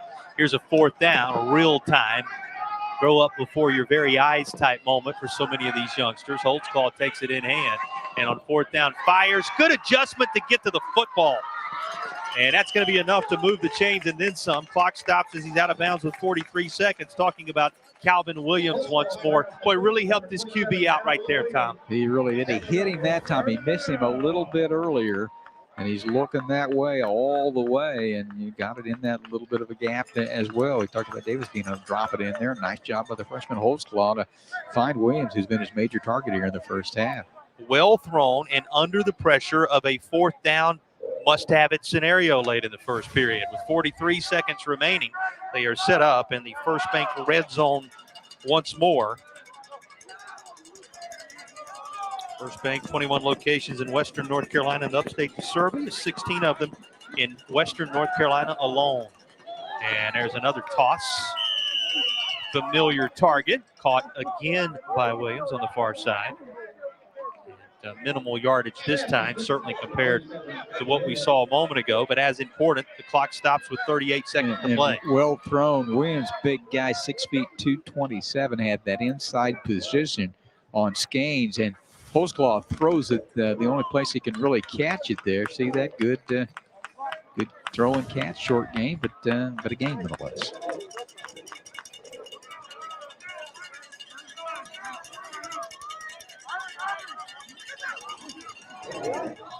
Looking for the end zone. Looking for the size of Caden Jones to make a difference. Didn't get the catch, but they do receive the flag in that corner, which with 33 seconds remaining on the clock will serve Christ School perhaps just as well. Yeah, Jones, 6'5", 220 range. Throw it up, see if he can go get it. I mean, that's a long pass, diagonal pass, one-on-one coverage into the end zone, and able to get the call there. Interference against the Chargers. It is going to be pass interference. It's Braxton Winston matched up with him. That's a good matchup athletically. The only question you had is, would that be a catchable football for the flag to be thrown? In the end, it is dropped. And 33-1, as that flag was dropped, is what is on the clock as they go to work now from inside the 5. Holtzclaw. Too many white jerseys, nowhere to run. And timeout being taken as he is to the turf with 25 seconds to play.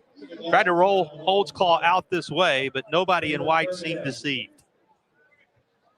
Just turn it up, get what you can, get that timeout. Have a chance to get on the board. Third down coming. And another major scoring opportunity right here for Christ School. You see Holt's claws. He tried to tuck that, thinking maybe he could find an open lane, but it was not to be.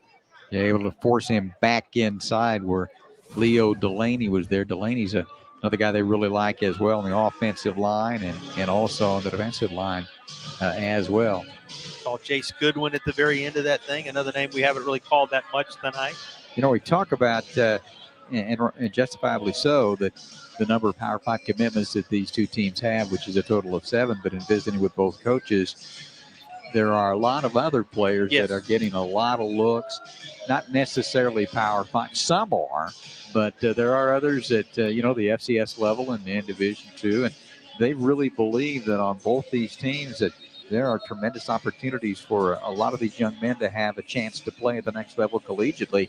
And the contacts that these two have with their background. We talked about Coach Greer, and also the same thing with Coach Walker, having worked out in Florida, developed some players and trained some combine. All the contacts they have at the next level can really help these young men.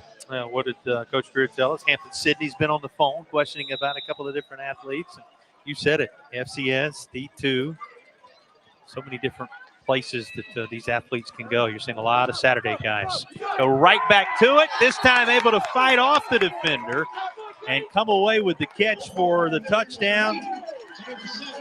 It is Caden Jones who reels it in. Go right back to that well after receiving the interference call a bit ago, and with 20 seconds remaining, they play Sweet Home Alabama. Why not? The Tuscaloosa bound Mr. Jones makes the catch. Yeah, why not? 6'5", throw it up. You've got that one-on-one coverage again, and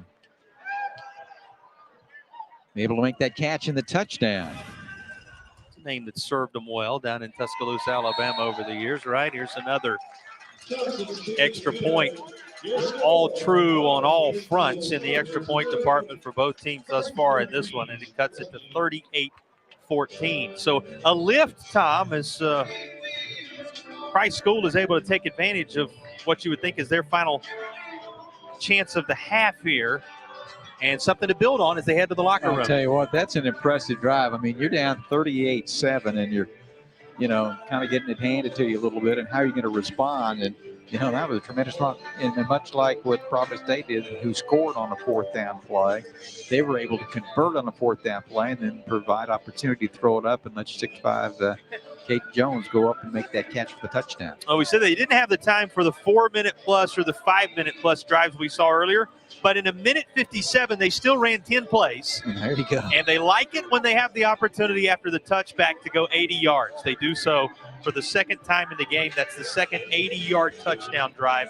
That's how the 2 touchdowns have come for Christ School. Man, it's been a really interesting dynamic when you take a look at the possessions that Christ School's had. 3 and out, and then they've had 3 drives that were big ones, one with a touchdown, and then the other one resulted in a backward pass and a couple quick touchdowns along the way, with Providence State scoring in and getting the interception. Then you come back and you've had 3 really good long drives in this game so far, but you still find yourself down 38-14 with 20 seconds to play in the first half. Of course, taking advantage of a couple of key turnovers you have to make mention of for Providence Day as well. The one backward pass, a lateral that was recovered as a fumble, and then also the pick six, the key moment for Skeins, which certainly 2 of the reasons you see the kind of separation you do with 13 seconds remaining in the half. Hey, Finley Sullivan made a nice tackle there because they're so dangerous on special teams. If he's able to pop it to the outside, it could have been a big gainer there. Now backed up with 13.8 to go. And that on the return of Jalen Hines.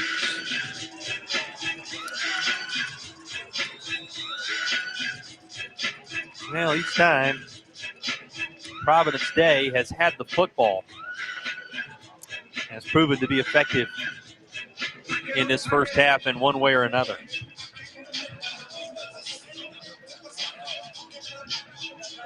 And now 13 seconds to take for a spin should they so choose.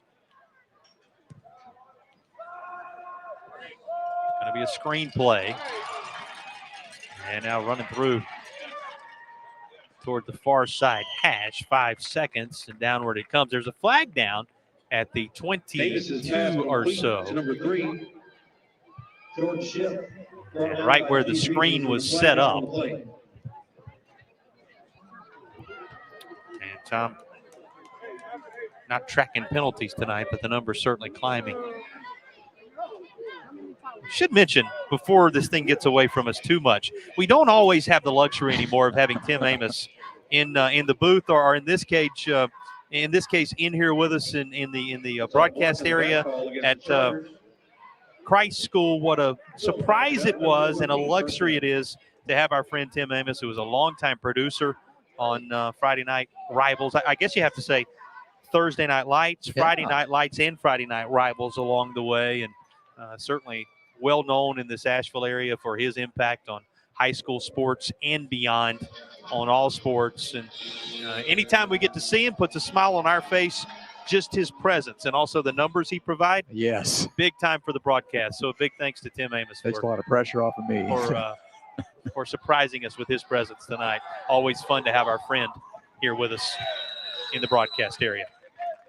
That will bring the first half to a close.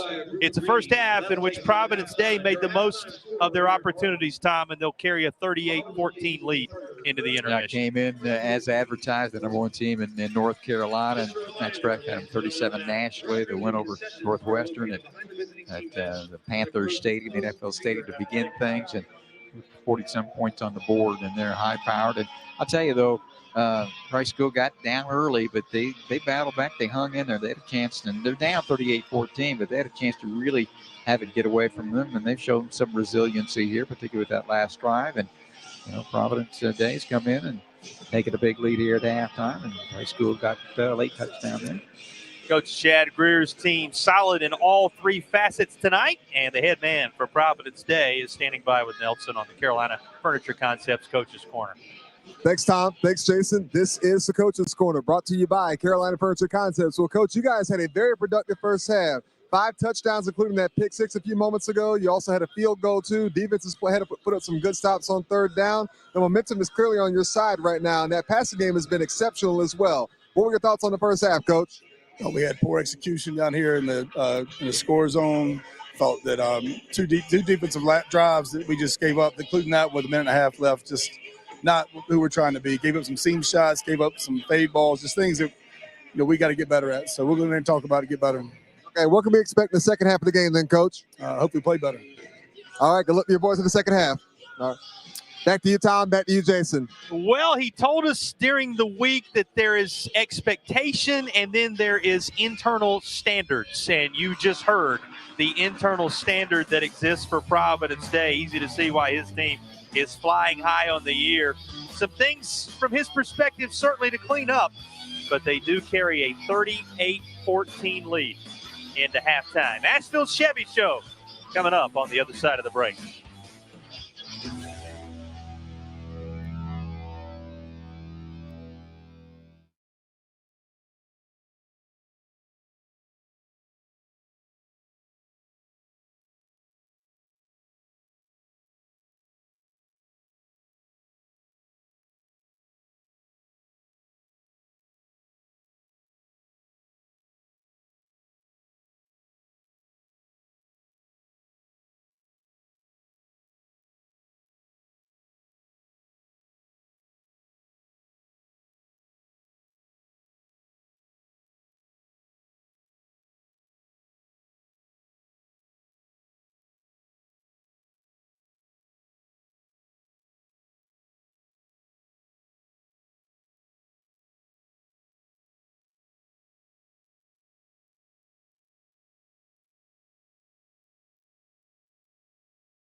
Bojangles Friday Night Rivals Halftime, brought to you by Asheville Chevrolet.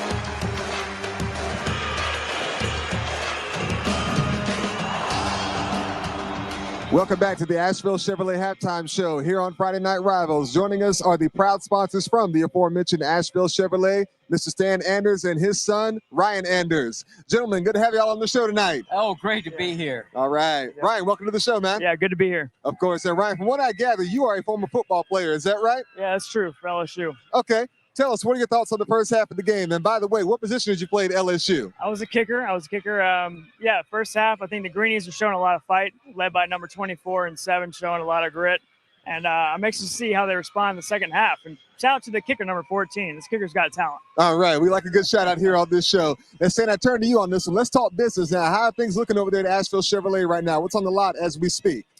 Oh, we're selling cars like candy bars. All you right. know, it's we're getting vehicles in every day, and it's just been great. Our customers love coming to see us, and we love them coming to see us. So it's been really good this September. That sounds like good news. I love it. Now, Stan, you always look very handsome and striking in your pink shirts. It does beg the question, what's the occasion for? Why are you wearing all these pink shirts? Well, we wear pink shirts because we're less than 2 weeks away from our big event at Asheville Chevrolet, Breast Cancer Awareness Night.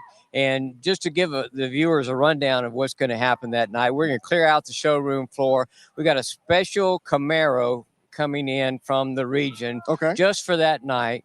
And then, of course, Chef Bobby's going to be cooking the jambalaya right there on the showroom floor. That's right. We're going to have some other food from Ingalls. Thanks to them, we have Lyric doing music, and we're going to have some other live music. Got some great silent auction items that everything that we raise that night will benefit Hope Chest for Women right here in Asheville. They do a great job of helping women who have been diagnosed with breast cancer and helping them with expenses that are not covered by insurance. Of course. Very noble work. Now, I understand mammograms are going to be offered at this event. Is that correct? Right. Through Envision and our partnership with Blue Ridge Health, a mobile mammogram bus will be there. And hopefully the number's on the bottom of the screen that people can call. If you call that number, then they're going to be able to set you up an appointment for that night. So women who've not had a mammogram before need to take this opportunity because they will help you work through the insurance. If you have insurance, if you don't have insurance, they'll do it for a nominal fee. And even last year, we had some people who had mammograms right there at Asheville Chevrolet, found something early, and was able to be okay. So that's what it's all about. We want to help women who've been diagnosed with breast cancer through Hope Chest for Women, and help women who haven't had the opportunity to get a mammogram, to get one so that they can, find something early or find nothing and rejoice in that. Again, this is all truly noble work. Well, Stan, Ryan, I want to thank you both for taking the time to speak with us here today. Thank you. Thank you. All right. We'll be back in just a moment.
Welcome back to the Asheville Chevrolet Halftime Show here on Friday Night Rivals. Joining us is the RB Scholar Athlete winner from Providence Day High School, Mr. Diego Keller. Diego, good to have you on the show, my man. Thank you so much for having me here. Of course, congratulations on the win, too.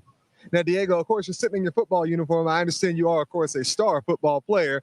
It does beg the dual question. On one hand, what position do you play? But on the other hand, what are your thoughts on the game tonight? Well, I play offensive line this year. Mm-hmm. My first year playing it, stepped up the season to play it. Okay. And, coming up here 2 years ago, we had the very close loss. Haven't been up here since. Okay. And so, anything can happen. And, hopefully we come home with the win tonight. Mm-hmm. But I just want a good game. Okay. We're going to be looking for you, too. Yes, now, sir. you also play rugby, too. Is that right? I play rugby, but my main other sport's lacrosse, sir. Okay. Let's talk about lacrosse as well. Then. Yes, sir. Yeah, share with us some insight into your accomplishments in lacrosse. Playing in high school, short stick D midi. Hopefully this season we can win states in that. Sounds outstanding and ambitious. I like that. Now let's talk about high school for a second. You have a 4.8 GPA, and from what I gather, you made a 36 on the ACT. Is that right? Yes, sir. Pretty impressive, man. What are some of your post-high school plans? Right now, I think I'm just gonna apply to as many schools as I can. Hopefully get into one that I like. Okay. There's not really one that specifically draws me that much. I love a lot of schools. I would be happy and be grateful for any of these schools to accept me. But, right now it's not set in stone. Okay. Now, when it comes to extracurricular activities, you truly do it all and then some. Can you share with us some insight into those activities? Yeah, a lot of my activities is me getting involved in things that I'm I'm interested in, pardon me. Okay. I'm the president of the Hispanic Student Union at my school, which has really connected me to my Hispanic groups, especially working with other Hispanic organizations outside the city. Gotcha. I'm also I'm Jewish as well, and so I've done a lot with my Jewish youth group as well. So a lot of my extracurriculars have really led me to my roots. I got you there. Yes, well, sir. Diego, once again, you are Arby's Scholar Athlete Thank you so winner much. this week. Congratulations and good luck tonight on the field too. Yes, sir. Thank you for having me here. Arby's, we have the meats. We'll be back in just a moment. Thank you.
Hey everybody, I'm Nelson Weston. Thank y'all so much for tuning in to Friday Night Rivals. Joining us today is our long-standing good friend all the way from Ingalls Markets, Melissa Lover.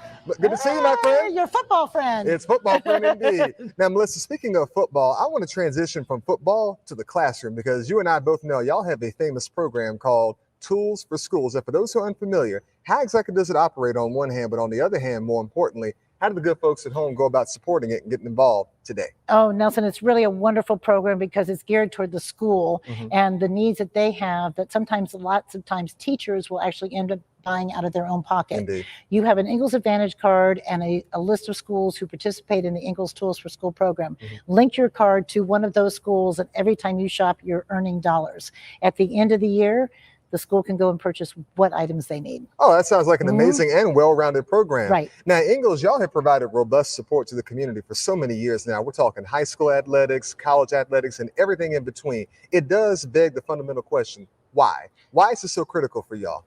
Well, it's not just sports, but it's also educational programs. But we're the home team. Ingalls is your hometown grocery market. So you are also supporting our home teams. Of course. It's really important for us to be a part of that community. We love being part of that, and we're blessed to be able to do that. Lots of those students work at our stores or graduated from those schools. We see these people in church. We see these people at work. This is a really big deal for us. Might be a big company to look at us from the outside in, but we like being beacons in our own communities. Y'all are beacons indeed. All outstanding work. And Melissa, very quickly, you and I both know no great game is complete without delicious, mouthwatering good food. What are some of the most popular items on y'all's menu? Oh my goodness, you have to start off with a wonderful boar's head sub, just absolutely good with all the trimmings, great fried chicken, all the sides you could possibly want, a wonderful salad bar, a wing bar, olive bar.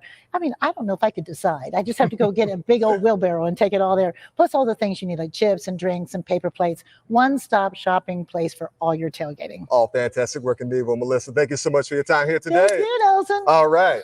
We'll be back in just a moment.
First half in the books, 38 points on the board for Providence Day. Christ School with a couple of touchdowns to their credit as well. And it's time for the Carolina Furniture Concepts Coaches Corner on the backside of halftime.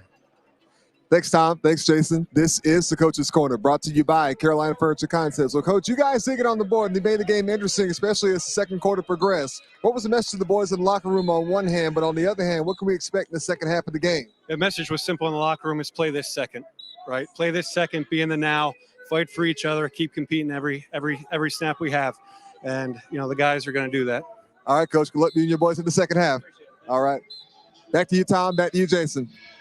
Well, Tom, let's look at some of those key moments from the first half of action as you reflect upon Providence Day and their success. Every time they touched the football, seemed like something positive happened. Yeah, early on, he inclined, got it, and got him on the board. Nice cut there. He takes it 17 to take an early 7-0 lead. Wasn't all. Christ School, after putting together a couple of long drives, did get those couple of touchdowns when all was said and done. You know, that was when Conley was in the game. He departed injured. We'll see what his status is moving forward, but so good was Jaden Davis and company. Yeah, he was, and, you know, they got it on the ground, but they also were highly effective throwing the football. Man, this was one just wide open good when they able to just jog it on in for the score. And remember, that was on a fourth down play. Yep. Turned into this. And Scaines, Congress Scaines able to pick it off and take it the distance. And those came back to back very quickly after an opportunity for Christ School to maybe get on the board and cut it down a little bit, but scored in a hurry in the first half. A couple of 80-yard scoring drives for Christ School, the second of which was finished off on the touchdown toss in the direction of who else? Caden Jones. They played a little Sweet Home Alabama after he made the catch. That cut it to 38-14. Providence Day, Jaden Davis and company getting ready to roll with the second half right around the corner.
Just about ready to start the second half of action.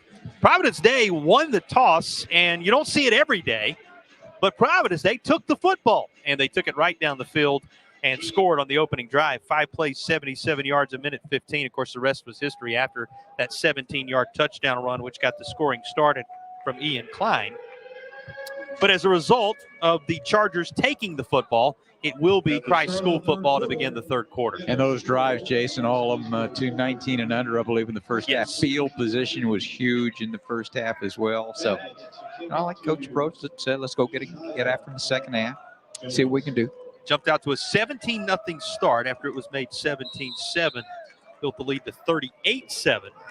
And then, of course, that late scoring drive for Christ School, cutting it to 38-14, which is where we are as the third quarter begins. You know, one of the big question marks, Tom, is will we see Khalil Conley again?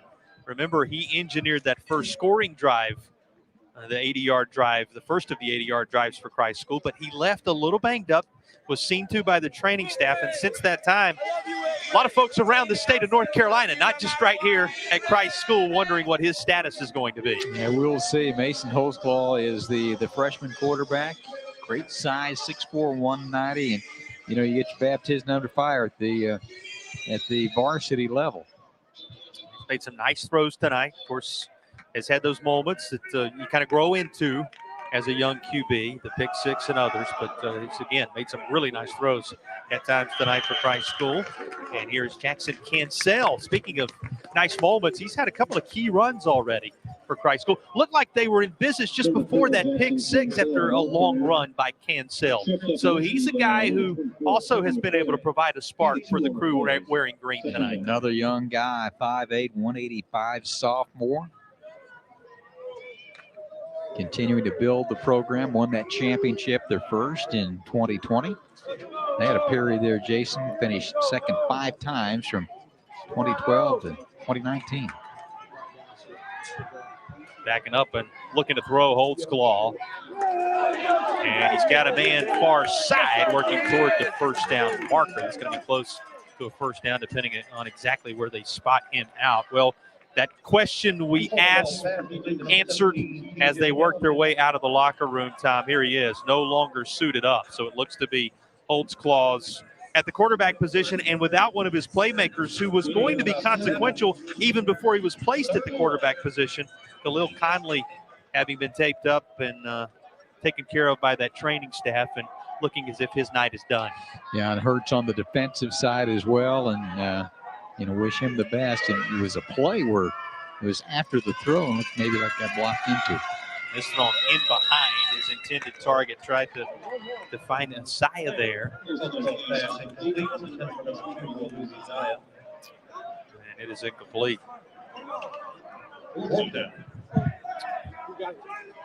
So 11-10 to go, third quarter. This much like the opening mark of the contest for Christ School. Holtzclaw remains out there on fourth down. Turned to give this off on the 4th and short, but flags fly everywhere. And it looks like with this backing up the Greenies, the punting unit will now come on 4th and much more distant.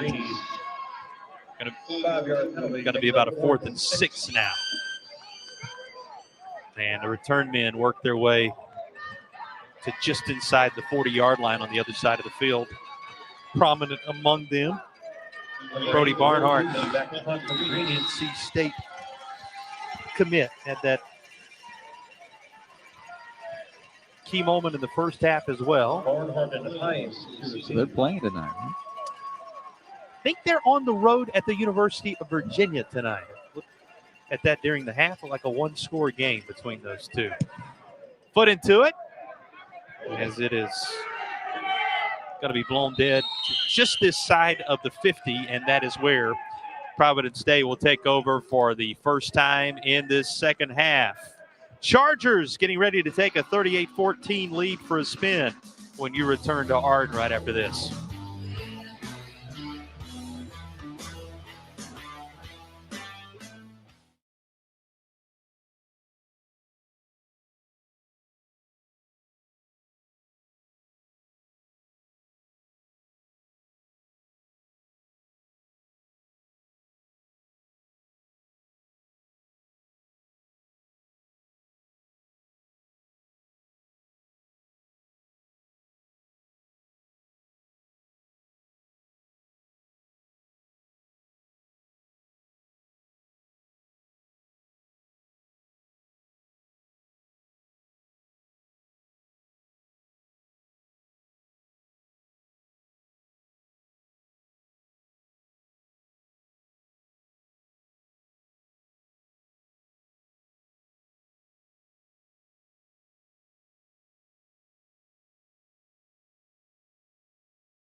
Well, we give you a look at the Henson's Mulch & More dirty jersey of the game. He got the contact started, did Ian Klein. He's been in the midst of just about everything for Providence Day, and he's a recipient tonight because of his work to start things of our Henson's Mulch & More dirty jersey of the game, handing that out here in the early stages of the third quarter as the first drive of the half now forthcoming for the Chargers of Providence Day. 11:02 to go in the third. He's back out onto the field. And the first drive to be engineered by Jaden Davis and company. This tossed out. And that's just the start of it. As a wide open Channing Goodwin is on the other end of it. Just a little toss in the direction of Jordan Shipp, and that's when the trickery took over, Tom. 54 yards later, a wide open Channing Goodwin, something we've talked about earlier tonight, and this is executed to perfection. Yeah, it is. And, you know, Shipp was the quarterback here as a sophomore 2 years ago, 25-21. Quarterback got hurt, second one had a broken hand, and then he came in, had to be a quarterback that day. He showed some of his ability to throw the football in that one. Yeah. Kind of grew up in that vein right here on this field to some degree. And he has another memorable moment from the Asheville area. Slings this toward the end zone and extends the Providence Day lead.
So they didn't have the time for the 4-minute plus or the 5-minute.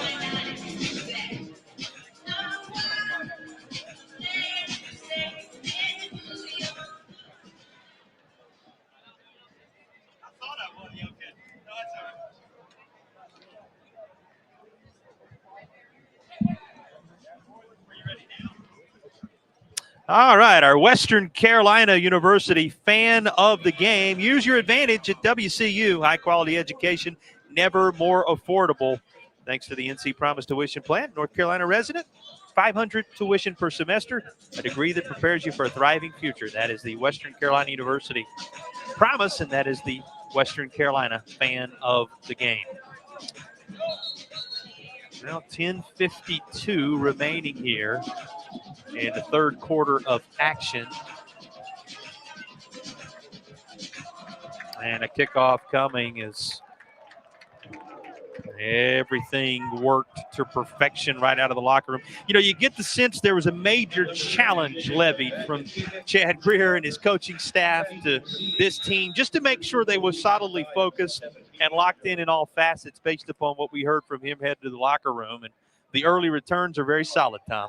Yeah, they able to do a number of different things. Did it get into the end zone? You're going to come out to the 20, and that's been something we've seen. Well, they like coming out to the 20. Both scoring drives have been after touchbacks of the 80-yard variety. That's what will take place again for Christ School. Here's one more look at the toss from a familiar face at the quarterback position when you think about this meeting 2 years ago.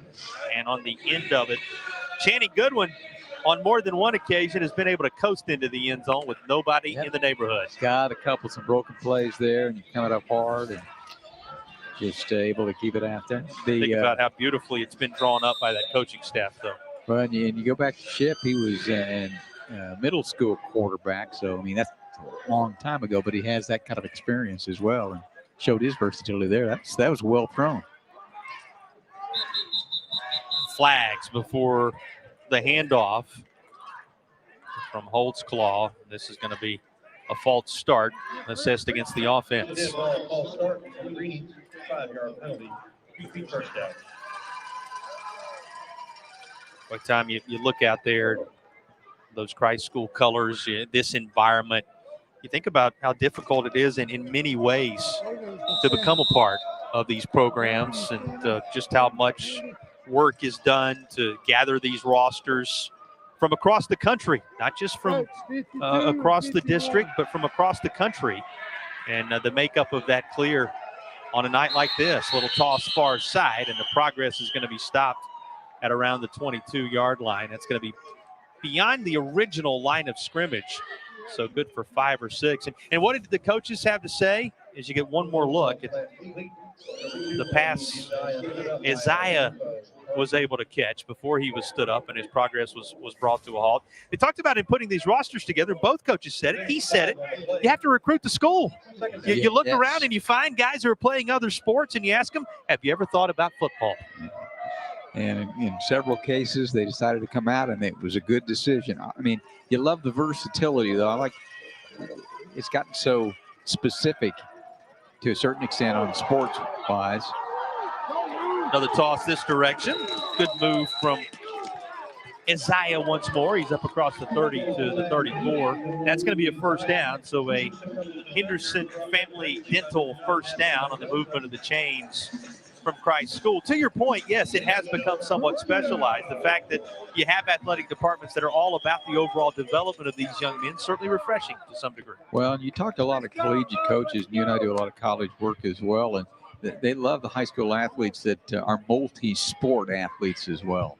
And we love what we get to do week in and week out, and the places we go, the things we see, and this is a different way of getting the job done, Tom. And, you know, each one thing you learn everywhere you go, each environment, it has its beauty, it has its challenges. And the one thing that these two programs have embraced is, you know, looking on down the line at the school and saying, who can we find and how can we utilize them on the football field? And you see that action taking place tonight. You know, another aspect, too, is I do the Greenville Drive baseball for the Boston Red Sox. And I'm telling you, most of those guys, they're great high school athletes, but they're point guard, quarterback, you know, shortstop, and they play all positions, all sports. So I think that can help you in the long run. They played a little bit of basketball here over the years, right, at Christ School? Yeah. I think the Duke Blue Devils would have something to say about the impact of some of the players who have come out of this place for sure. And think about the Coach K days and the mark that was made by some Greenies who ended up wearing some of that blue. And there's a lot of different shades of it, right, in the state of North Carolina that makes a difference when it comes to the hardwood. You come from a blue blood area as well, and a different shade of blue in that sport. But you're right. The fact that they look at how can these young men develop themselves in multiple aspects athletically, and what can we do to also make the success of the team thrive in that environment, a unique element of what you see with these two teams. Quick snap. And it's caught. That's across the marker, a third down conversion. move the chains on another Hendersonville Family Dental first down. Boy, that was well done. Yeah, well done. Miles Thunderberg's had a good night tonight. Helped make the tackle there. And, Will just a Newman, quick target. Yep. Quick toss over the middle. I mean, we talked about Mason Holzclaw, 6'4", 190, and going to get better as he gets more experience. And you've just got to be able to play when you're thrown in there. Talk about freshmen at the collegiate level, but also the high school level, and only 15 years old, and a lot of promise. Already noticed by Toledo, New Mexico State, among others, as we told you, if you were with us in the first half. Got 7 that are already committed to play for Power 5 programs at the next level, and you got a lot of youngsters like Holtzclaw that can't sail on this hard run, who are also expected to play football on Saturdays and perhaps beyond. And it's certainly going to be interesting to see as their careers develop what all options will lie out in front of these young men. 7.5 left in the third quarter. Here's Holtzclaw keeping himself, and he's going to lunge forward to just shy of the 40-yard line. Well, a sustained drive beginning to take shape here for Christ School once again, Tom. It's an interesting dynamic when you look back. If you haven't been with us, 3.5 to begin things, and had a couple, 3 drives that were between 8 and 10, 8 and 10 plays, 4+ minutes or so. But Providence Day has had the ability to have so many scores, and they do it in a minimal amount of time. Coach Chad Walker challenging his team to win this second, play in this moment, and with the 8th play of this drive coming, a determination is needed first to discover what's going to be on the down marker. And we'll take a measurement. When it arrives, they're going to measure at the 7:02 mark. This is right at the sticks. Jason, you're talking about the athletic exploits of these young men, and on occasion here in the first half, you've mentioned 5.0 GPAs and 4.3, and I mean, academically, these young men have been highly successful as well. Now they get set to handle the placement of the football here. And you can see just how many links of the chain separate Christ School from a first down. That's when you wish there was a missing link. Yeah, find a way to tangle them up a bit, right, Tom? If you're on the offensive side of the football, for sure. Credit Charles. So it is going to be 3rd and inches. And again, I remind you, 8th play of the drive, the 2 80-yard drives, 10 plays and 9 plays, respectively, the 2 that resulted in touchdowns. Boy, this is stacked up before you can get there. And one of the main reasons for it, Tom, and he lets you know it on the backside of it all, and that's David Sanders, who we talked about in the first half. He's joined in there by Leo Delaney, who was a part of that. And there is Mr. Sanders filling up your screen. And regarded as the #1 recruit in the country for next year. And he was a former basketball player that Coach Greer told us, saw him in the walking around and want to play some football. And you ever thought about it? Turned out to be pretty good. I think it was a good life decision on both parts to have that conversation and occupy that part of the line. How about Holtzclaw? He's going to rush all the way to the far side, and he is out of bounds after taking care of business. Boy, that's a big-time run when you think about the timing of it for the Greenies. And it's a nice call, too. You figure you're going to just jam with Cancel up and in. Everybody's sold out inside, and he stepped out. He hadn't had many opportunities to do that tonight, but on this occasion he did. So well done, and good time for a first down here late in the third quarter.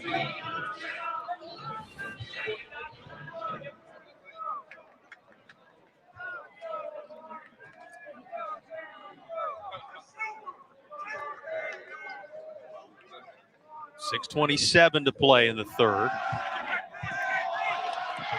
Cancel makes one man miss. Still on his feet as he winds into the red zone at just inside the 20-yard line. Near first down yardage one more time. Look at Cancel. Boy, he's been impressive tonight. Yeah, he has. He made a nice move there. I missed him and then able to cut it up inside before the rest of the Providence State guys can get there to bring him down. He's had a nice night tonight as well. Best part about Cancel, one of the youngsters, he's still got a couple of years after this one to build upon his career. As we told you, he's in that First Bank red zone. First Bank locations all over Western North Carolina, upstate of South Carolina to serve you. Cancel all over the field as he goes just this side of that left hash and gets down near the 10-yard line. Another dose of number 4, Jackson Cancel. Give a shout out Jason to that offensive line tonight. They have had some opportunities and able to pick up some yardage as well. Tough running after contact, but if you push them back a little bit, provide that lane to run and finished it off with a hard run there. Well, Greenies huddled up. Looking to take a bite out of the 45-14 lead, having been built by Providence Day with a successful first touch of the football in the third quarter for the Chargers. And now timeout going to be taken. Timeout called by the Greenies. We will take it as well. Back with the Greenies knocking on the door of pay dirt on the other side of the break when you return to Art.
Well, 5 and change remaining in the third quarter here. And Christ School in the midst of a drive time that they're going to try to cap off with points, taking the timeout to talk over what is about to be a first and goal play. Yeah, the clock winding down. Want to make sure you're on the same page. We have seen them drive down in this general area a little bit and had the backwards pass early in the first half if you weren't with us, and it was recovered by Providence State. That eventually went down and scored and to get back on the board. Continuing to play hard. I mean, down big, but you like the effort they're giving right now. Cancel's been a big part of this drive. Oldsclaw back at the quarterback position after being absent for just that one drive, but they were without Khalil Conley as a playmaker after he was a bit shaken up. The North Carolina commit removed from the game and no longer in pads, as we showed you at the start of this quarter, after engineering the early scoring drive, or the first, I should say, of the scoring drives at least, after they trailed 17-0 in the beginning stages of this one. Trying to, again, tighten things up from 45-14, but it's going to be second and a bit further out on the 13th play of this drive.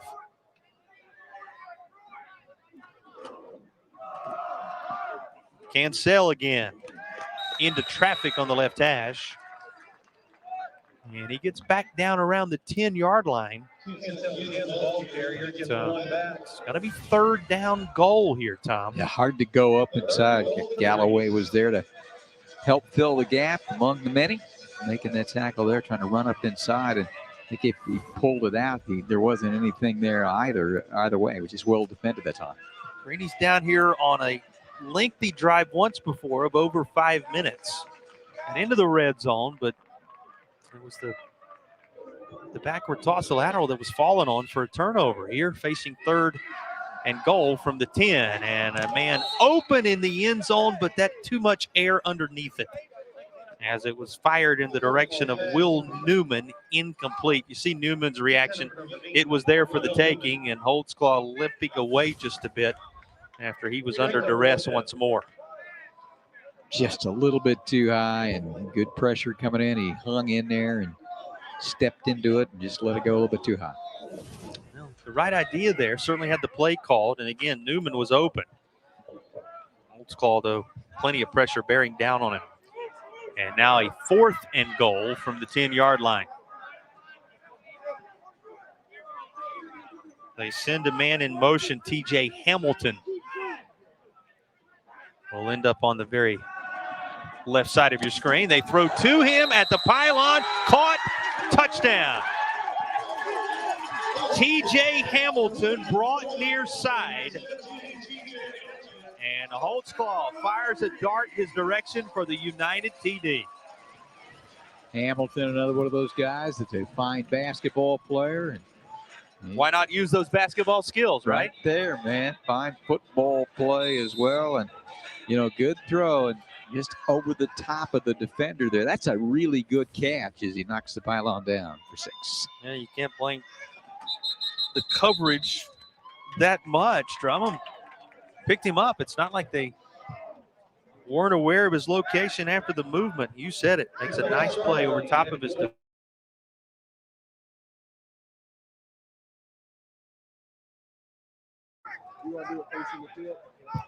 Has a false start on the kick. Gives us a chance to tell you that 80-yard drive, and that's been the trademark of the effective drives for the Greenies, right? 80 yards. This one, 16 plays. Wow. 7-12 off the clock as the Greenies marched the distance of the field on this occasion, looking for point number 21. If the extra point from Spencer Thompson is true. And he gets enough on this to punch it through. Spencer Thompson's extra point, making it 45-21. So a touchdown toss to TJ Hamilton. And here's the very nice catch that TJ Hamilton made. Right at the pylon for the latest of the Greenies TDs. We have a lot of 4th down plays tonight, haven't we, that have consequential. Been successful. Let's go down field side now. Check in with a 3rd member of our broadcast team. Here's Nelson. Thanks, Tom. Thanks, Jason. Folks, there are an array of fantastic teachers here as well as faculty members here at Christ School. Tonight, we are thrilled to stand next to Mr. Drew Heitch. Mr. Heitch, how are you, sir? Doing great. Loving the game today. Oh, I bet you guys are. You just scored a touchdown as well moments ago. Yes, we sure did. This is a tough game for us. We've had a tough schedule all year. Providence State is one of the best teams in the state, and we knew they'd be a challenge, but our guys are hanging in there. Indeed, indeed. And Mr. Heitch, what is your role here at Christ School? I serve as the dean of students here, so I monitor the day-to-day stuff, just making sure guys are showing up on time, ready to work. So you got eyes on the student body at all times? That's right. Just trying to make them be the best version of themselves. I like that. And speaking of the guys, from what I gather, your headmaster shared with us earlier this afternoon, they recently completed a day of service. Is that right? They did. To honor 9/11 every year, our boys, part of our fourfold philosophy here is servant leadership and work. So we go out in the community once a year to honor those at 9/11 and give back to the community and serve the community here in Asheville. All right. And Mr. Heitch, very briefly, how long have you been here at Christ School? I am in my 25th year right now. And wow. Just can't get enough of this place. I went here my last 2 years of high school, so it's been an awesome place, and just love coming back, working with the boys. So you're right at home where you belong. I like that. I sure am. Mr. Heitch, thank you for taking the time to speak with us here tonight, and good luck to your team as well. Thank you so much. Thank you all for being here. Of course. Thank you all for having us. Back to you, Tom. Back to you, Jason. Kick, and they're saying they have it on the Christ School side of things. And the officials seem to be indicating otherwise. Boy, Christ School, after the touchdown to close it up to 45-21, opting to try to gain possession right back. But coming out of the pile with the football when all is said and done, Chase Goodwin, 10th grader, the last with the football in his hands. Here's another look at the onside kick. Yeah, I mean, you love it. The aggressiveness, just got it, had a chance there, and usually get on it. It took the hop through the first line of defenders. Well, it was touched there, so it's just a matter of could Christ School end up covering the football. And the attempted recovery for not, as they, in the end, will indicate Providence Day recovered the onside. So 3:40 to play in the third quarter. And 45-21 as Providence Day takes back over.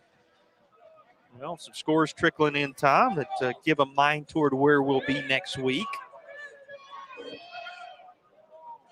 Asheville, 29-15 winner. Earl, and then, of course, AC Reynolds, 58-7 win over Inca. Those scores beginning to come in. So it gives you a little thought toward what the next edition of Friday Night Rivals will hold from Asheville High a week from tonight. Always like going over there, and beautiful facility as well. Always been a pretty good matchup when we've been there for television. Same thing when we go to Reynolds. Yeah, going to be interesting to see what happens next week over there. Our score here, 45-21 with 3:32 to play as we go right back to Nelson. Thanks, Tom. Thanks, Jason. I'm standing here on the sideline with the proud headmaster here at Christ School, Dr. Sean Jenkins. Dr. Jenkins, on behalf of Friday Night Rivals, thank you all so much for allowing us to be here tonight. We proudly present you a check for $500. Thank you. Thank you so much for being here. Go Greenies. All right. Back to you, Tom. Back to you, Jason. Greenies defense swarming on this occasion. And the first impact moment of the night in the mind of those here as he had climbed and had that touchdown earlier. One of a number of key moments for him is covered up to create a third down from behind the sticks. And they're going to need the 43-yard line on the other side in order to move the chains. So we talked about all the fourth downs tonight that have been of consequence. Here's a key third down. And a toss this direction. Tried to connect with Channing Goodwin again.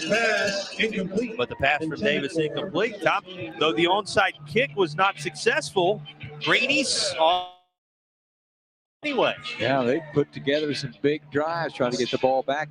That's what they had needed. They haven't had many of those stops tonight. Yeah, well, we talk about the hold early to a field goal when it became 17-0. But when you talk about outright stops, you're witnessing one of the moments of the night is they end up sending Caden Jones back to return this. And it's going to be off the side of the foot. That's going to roll horizontally down to the 32 as it did turn just a bit. What do you always say? Never know what the oblong ball is going to do. Looked like it was going to come straight to the sideline. Instead ends up being 22 on the punt when all was said and done, as it did take a bit of a kind roll at the very end. But off the side of the foot there with the pressure coming. See that. Finally works its way to the 33-yard line. Yeah, Jason, you were talking about that. So Providence Day, touchdown, field goal, touchdown, and time ran out in the first half. And you add the interception for a score as well. Again, so that's why you circle that moment defensively, that you actually come away with a straight-up stop. What can be done with it as Caden Jones rushes near side. And a flag coming at the end of this, as there is additional contact once the play was over. Second time we've seen something consequential take place in that bench area. One on either side. There's just not a whole lot of room over there anyway. You're right. It's an emotional, physical game, and you get ridden right out of bounds, and the players are right there as well, and it can be kind of a difficult situation sometimes. You'll get a look at what happened at the end of this after Jones is run out of bounds.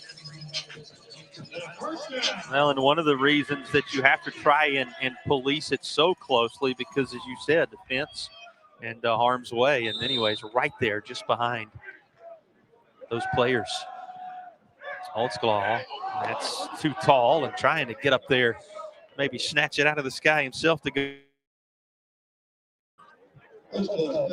Cater the defender, but it was not to be, and Holtzclaw coming near side. Boy, you talk about the impressive backgrounds of these coaching staffs and the way they've been pieced together. And we watched the chess match between them continue tonight. Another important series of play calls for Coach Chad Walker and his crew right here, Tom. And you'll notice on screen that Postlaw is going over the sideline. Yes. And getting the plays each and every time. Well, there was a look back at that play a moment ago. Saw just how tall that pass was. Here's a give to Jones. Jones finds a hole, and a nice tackle before that became a whole lot more provided by Skanes. He had the pick six earlier, and he disrupts the progress of Jones here. If he doesn't make that tackle there, he's going to get down the sideline. Watch this cut back inside, and he gets going 225, and he goes low to knock him down. If he doesn't make that play, he's probably down the sideline, and maybe could go the distance there, but Skanes comes up, makes a nice tackle. Came off Will Newman, too, pretty quickly. Newman, of course, making sure he wasn't flagged for anything that would have aided the progress of Jones. And it allowed the quick adjustment to be made by the defender. And there is another name we've called regularly tonight, David Sanders, to wrestle down the ball carrier. Yeah, not much opportunity there. Talked about how good and well-respected Sanders is, and we know about Caden Jones and his prowess as well, and where he's headed for collegiate bowling. He's Sanders going off maybe the left shoulder a little bit. He was able to beat the tackle off that side and come in and didn't really have much of an opportunity there. Just over a minute remaining in the third now. And another fourth down. It was a fourth down play on which the Greenies capped the last drive. And this is going to be incomplete, but a flag comes in as Skanes was providing the coverage once more, but he was all tied up with Newman this time around. And in the end, the flag flies. Always something happening on fourth down. This time the pass interference, the opportunity to keep this drive alive. A lot of fourth down drama tonight. Here's the latest of it. Saw the very end of that. Newman going down to the turf. The official right on top of it to throw the flag. And now they walk this off. A fresh set. A Hendersonville Family Dental first down once they place the football right on the 30-yard line. Well, another of those drives materializing for the Greenies of Christ School. Holtzclaw trying to lead his team back to Tom. You kind of glance up at the scoreboard right now, and Jones running for his life on first down, trying to find some room, but there are white jerseys everywhere, and there is not anywhere for him to run. You look up at the scoreboard now, all of a sudden, 45-28, where you would be sitting if Christ School could somehow cap this drive after the defensive stop. Now, just 1 quarter plus left, but stranger things have happened. It's an important series right here. One of the keys was keep away, and again, you're down by that margin. You want to score in a hurry if you can, but providing that opportunity maybe to get back into this ball game. Final seconds of the third quarter.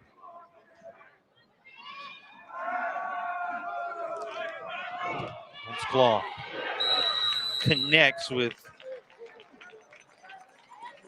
his target one more time. That's Williams again. And that is the final play of the third period. So they'll swap sides, get set for the final 12 minutes of action. The back-to-back champs looking like it through 3. They'll carry the lead of 45-21 into the fourth.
Well, fourth quarter set to begin.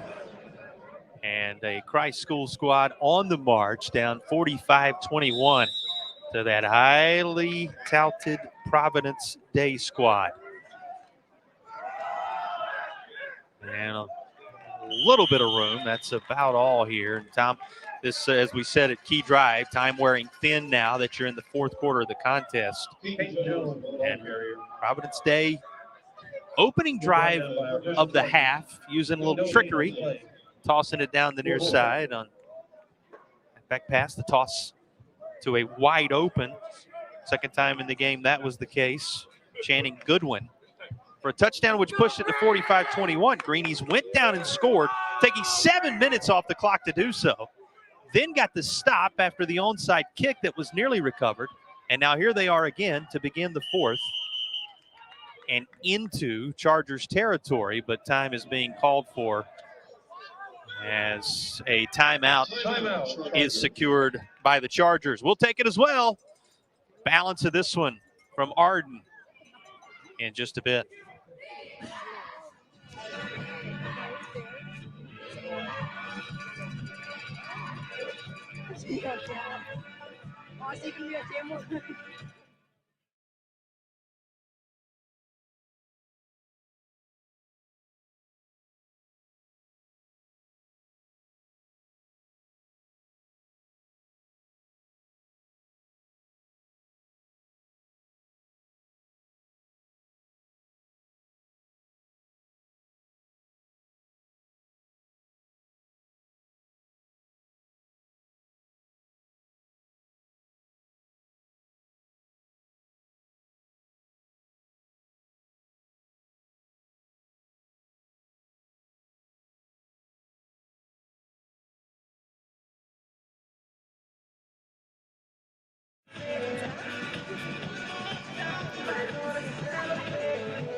Well, it's a good night to come out, relax, watch a little football. It's turned out to be a 45-21 contest, early stages of the fourth quarter. His best friend in the house, right, along with everybody else. Thought you were going to say it feels like 45 degrees. Cooler night for football. Yeah, you think it has changed here in the last little bit? I noticed you're layered up tonight. I mean, I've been here before. For variety, 11:15 left to go in this one. Claw out of the stoppage, goes toward the end zone. They get tangled up, and here come the flags. It'll be another interference call. He's trying to go down the near side to T.J. Hamilton, who had the fourth down catch for a touchdown in the goal-to-go scenario on the other end of the field in the third, and he's in the middle of things once more at the pass interference call will aid this drive. Tell you what, why not throw that? We saw him throw it to Caden Jones earlier, 6'5". Hamilton 6'6". Throw it up there and got tangled up. Going to get the call. And the ball one-on-one coverage. The ball a little underthrown, maybe helped in terms of getting that call, because as he tried to make the adjustment back, Tom, that's when worlds collided and the flags were released. So a touchdown catch already tonight for Hamilton. He fills up your screen. And the ball walked all the way inside the First Bank red zone. Reminded you earlier, we're telling you one more time tonight, First Bank, 21 locations across Western North Carolina and the upstate to serve you. 16 of those right here in Western North Carolina. The First Bank red zone in effect once more, with 11 and change remaining in the contest. Claw, Cancel. Boy, the closing speed of that defense will turn Cancel aside. There is a flag that comes in there right in the heart of this play. Flag wasn't the only thing. Among others, Griffin Galloway coming in there. Try and help make the stop. And let's see how they sort out the flag.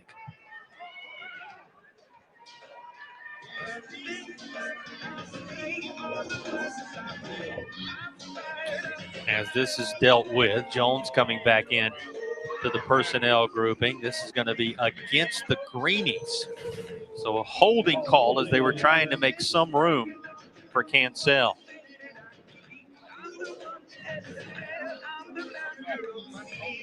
Yeah.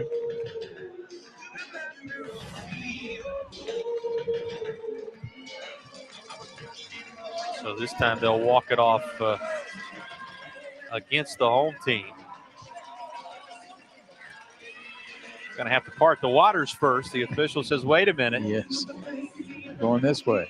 A little eager to get back up to the line of scrimmage. And still having to try to find some room to walk off the full assessment of the holding call.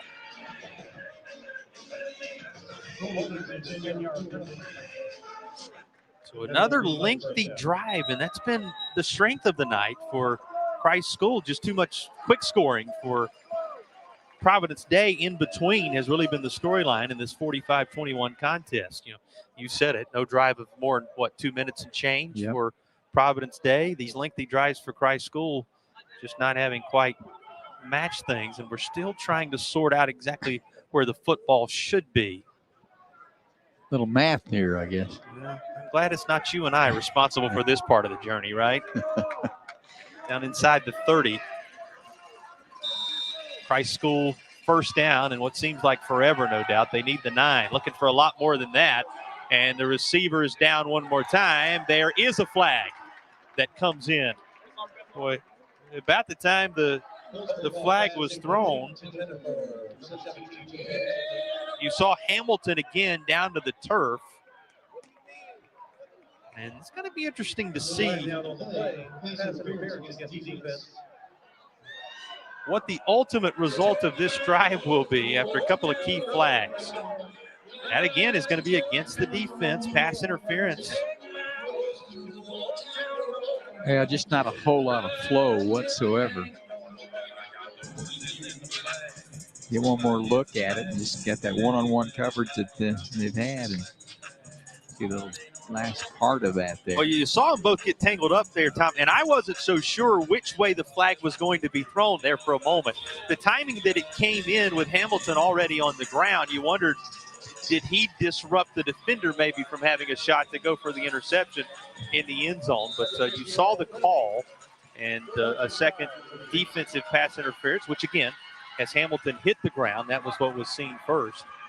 And that was what was flagged. This was there for Cancel, as was some real estate out in front of him, but just out of his reach.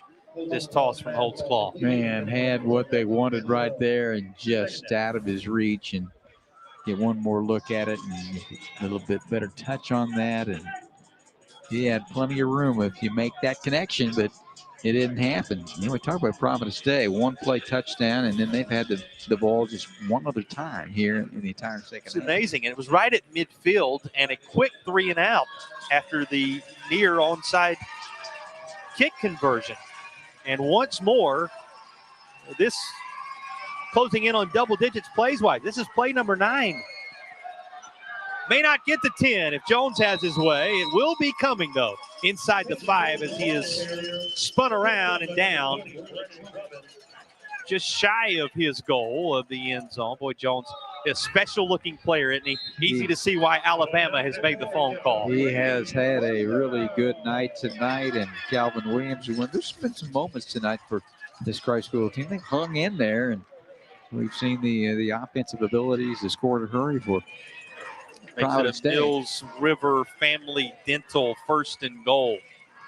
It is the 10th play of the drive. It's going to be Cancel, and he's trying to get there, but at the 2-yard line is going to be stacked up. So 2nd and goal coming. So it'll be at least an 11-play drive. The first touchdown scoring drive was 9 plays. The second one, 10 plays, and this one has the 11th coming on 2nd down and goal. See Cancel strive for every yard there.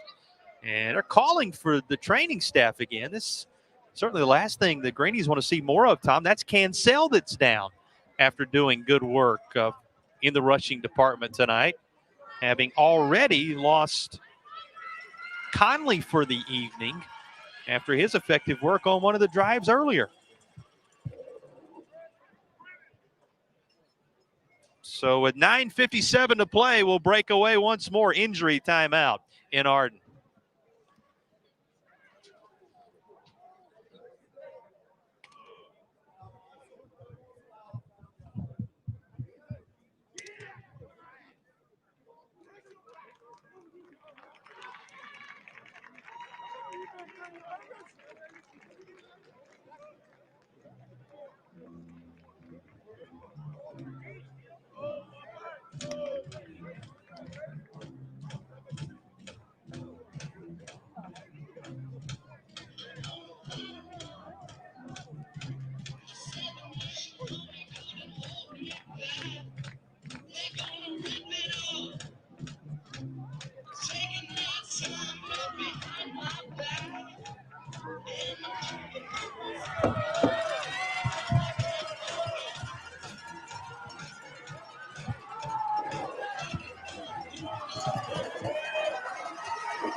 Well, knocking on the door again, the Greenies of Christ School. 2nd down and goal. And here is Jones. Going to work his way outside and into the end zone, but there is a flag. The reason for the delay in the communication of the score, you had the sense this was coming back, and it is. Another flag. And you'll get an additional look at the reason why Jones didn't end up with his second such touchdown of the night. Got a hold of that jersey. Yep. Able to turn the corner there. And just hanging on a little bit too long, Will. So now the back and forth that has been the red zone experience on this drive, closing in on the goal line, working away from it on the penalty, continues as they're now backed up from right on the verge to outside the 10-yard line once more. But you remember, this happened on the other end of the field. It went all the way to 4th and goal before the touchdown toss to Hamilton.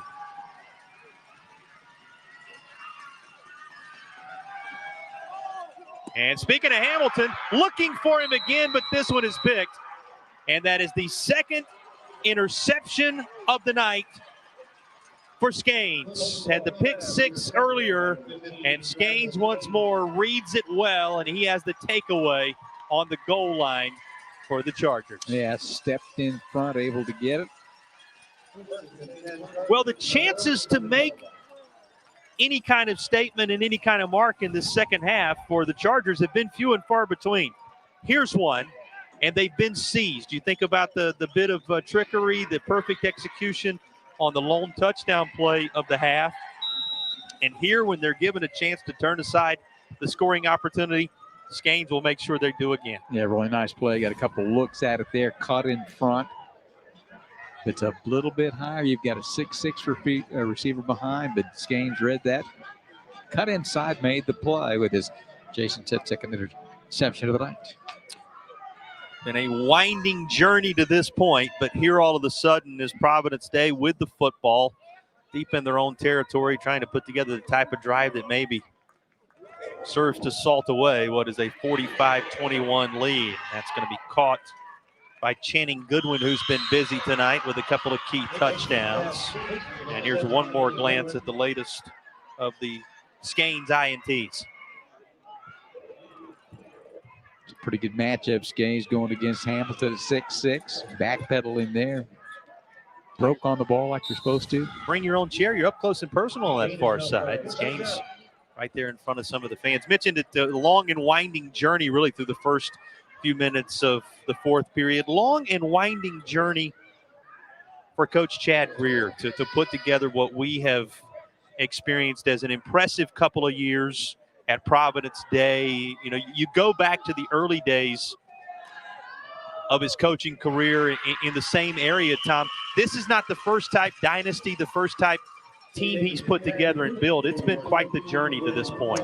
Well, yeah, he was at Davidson Day for a while, and I mean that was a startup, and it was one of those rare situations where he wasn't intended to be the head coach, but one decided not to, and they offered it to him, and he turned it down several times, and eventually would come back and take the job and really turned that program around before he went to Oceanside and had great success there in South Carolina. And, thought maybe the journey was over at that point, but then decided to come back here, and he's been successful wherever he's been and continues to do it right here.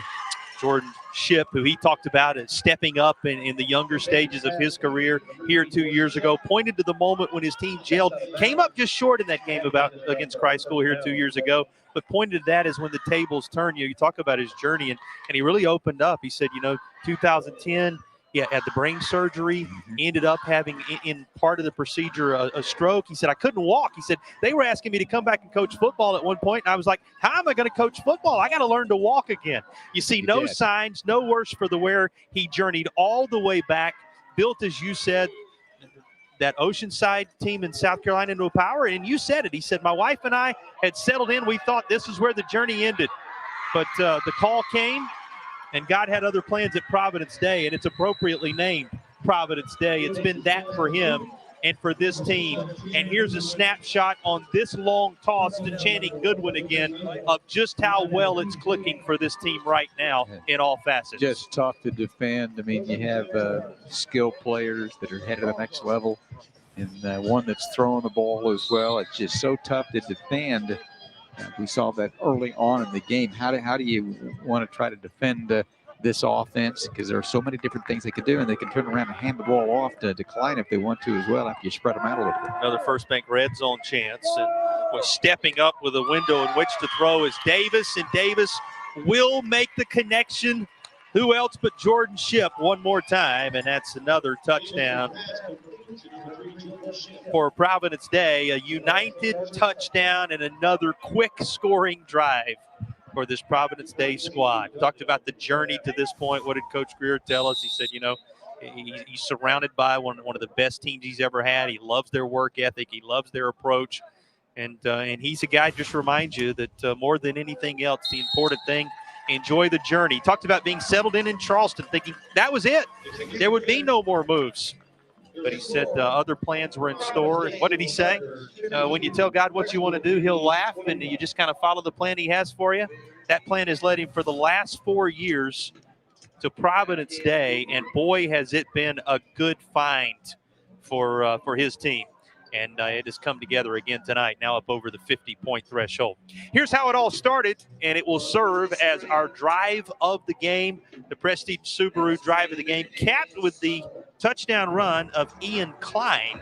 And, Tom, this was one of, again, the quick trips down the field, the first one, in fact, for this Chargers squad tonight. 5 plays, 77 yards, and, just so difficult. Ship making the play there, and you turn around and give it to Klein, and he's going to go the final 17 yards to take it in for the touchdown. That started things on this night. We bring up that journey, and you have to think of the starting points. That's the drive that started it all. Some of these stories we tell in the background of Chad Greer and his staff, the moments that started it all. He told stories about times when they were asking him to coach teams. There were no pads. He went to Oceanside when there were no wins. Everybody looks at 2 state championships and 2 school championships, and they say, oh, boy, high times. But the journey it takes to get there, the commitment level, the sacrifice, the determination, he embodies every bit of that. And one of the great gentlemen in this game, again, putting together the right formula tonight. Well, it started at Richmond, then he went to East Carolina. Yes, collegiately. Happened to be behind Jeff Blakes, who wore a baseball hat, he told us, for a long time. What did he tell us? He said, I think I set the record. Yes. It's a pretty good return. Going to be up to the 32 or 33 yard line, and that's where Christ School will take over. As they sort the penalty out here, you got to love this statement he made, right? He said, I think I set the record in college for the most consecutive quarters wearing a baseball cap. And then he got a PhD from watching Kevin Gilbride, Mark Rick, and all those guys that were down there at that time. So, yeah, but the guy he was behind, you mentioned his name. He played in the league for a little while. And the things you learn along the way, certainly preparing you for these type moments, and his team embracing the moment. He at the halftime was serious about the areas he wanted to see his team tighten up. And, their chances have been few, and you credit the Greenies for that in the second half, but they've certainly taken advantage of it. They just haven't had the ball much. I mean, you go back and you can take a look at the numbers at the end of the game from time of possession standpoint. I mean, they have not had the ball, but they've scored in a hurry on 2 of the 3. Only had it 3 times in the second half. This team is going to be hard to handle. They proved that at Panther Stadium in Charlotte when they took care of Northwestern, one of the powers out of South Carolina. Many believe Northwestern to be the best team in South Carolina at any classification based upon how it's shaken out. And isn't it an interesting nature of football that you end up with, Tom, when you think about the way the road winds between the teams that beat one another? And, it looks like the Smile Cam's coming up here, so we'll get back to that. Asheville Smiles Cosmetic and Family Dentistry that is on your screen now. Been plenty to smile about on both sides tonight. That is for sure, and certainly a lot to smile about for the visitors from Providence Day. 52-21, the score that's there. But isn't it a winding road, this sport of football? You think about it. All right, you were walking through this a little bit before the game tonight. Providence Day defeats Northwestern. And that was 42-35, but they scored 2 touchdowns final 5 minutes. Not as close as maybe it seemed.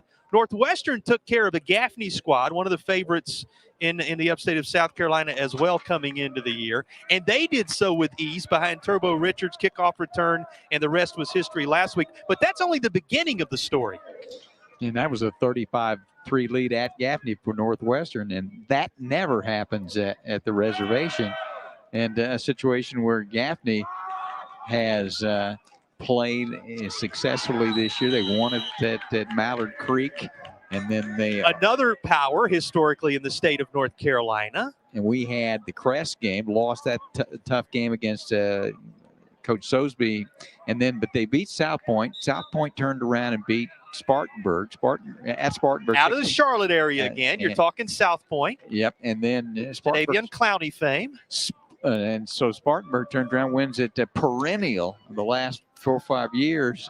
Power Dutch Fork, who's lost some games this year. Who, by the way, is coached by the old Independence head coach, Tommy Knotts, who built a dynasty on both sides of the state line here in North Carolina and in South Carolina. Dutch Fork playing for all the 5A championships that have ever been held down there, and it continues. I know. So you can extrapolate as far as you want in terms of scores and so forth. And that's why they always talk about, on any given night, and you take them one game at a time. All the cliches you want to bring up, but we can kind of take you through all of that. But you've been fortunate to broadcast a lot of the state championships in North Carolina and South Carolina for St. Clair. And you've seen Oceanside, you've seen Northwestern, you've seen Dutch Fork, and a lot of the outstanding high school football program for the last couple of years. Well, and what it tells you from one week to the next when you kind of walk through that scenario that we just discussed, from one week to the next, you just never know. You have to bring your very best every given Friday night. And these teams are developing, Tom. Some of those early losses that you experience for some of these squads will be the wake-up call that if they answer the bell, can set their destiny, much like this game 2 years ago, Coach Greer told us was for this Providence Day squad that has been on a roll since. Well, and we talked about Coach Greer and Coach Walker as well, and with his background as well. He trained a lot of NFL athletes down in Florida and prepared some college players for the NFL Combine. Ball rolling around there. And he was also a high school coach down in Florida, and he was also up in Maine as well at a boys' school there, at a boarding school as well. And his background in terms of developing players to begin with. And that's one of the things that both of them we talked to, Jason, giving the best opportunity for these players to become obviously very good football players, but the full person situation as well. Yeah, developing football players one thing, developing young men another, and that's certainly the focus for both of these coaches. Coach Greer talking to us a lot about said, I thought at one point my involvement with football beyond my playing days was going to be, did FCA camps with Mark Rick, the old Georgia head coach, and so many different things like that were more about, as you said, the development of the person.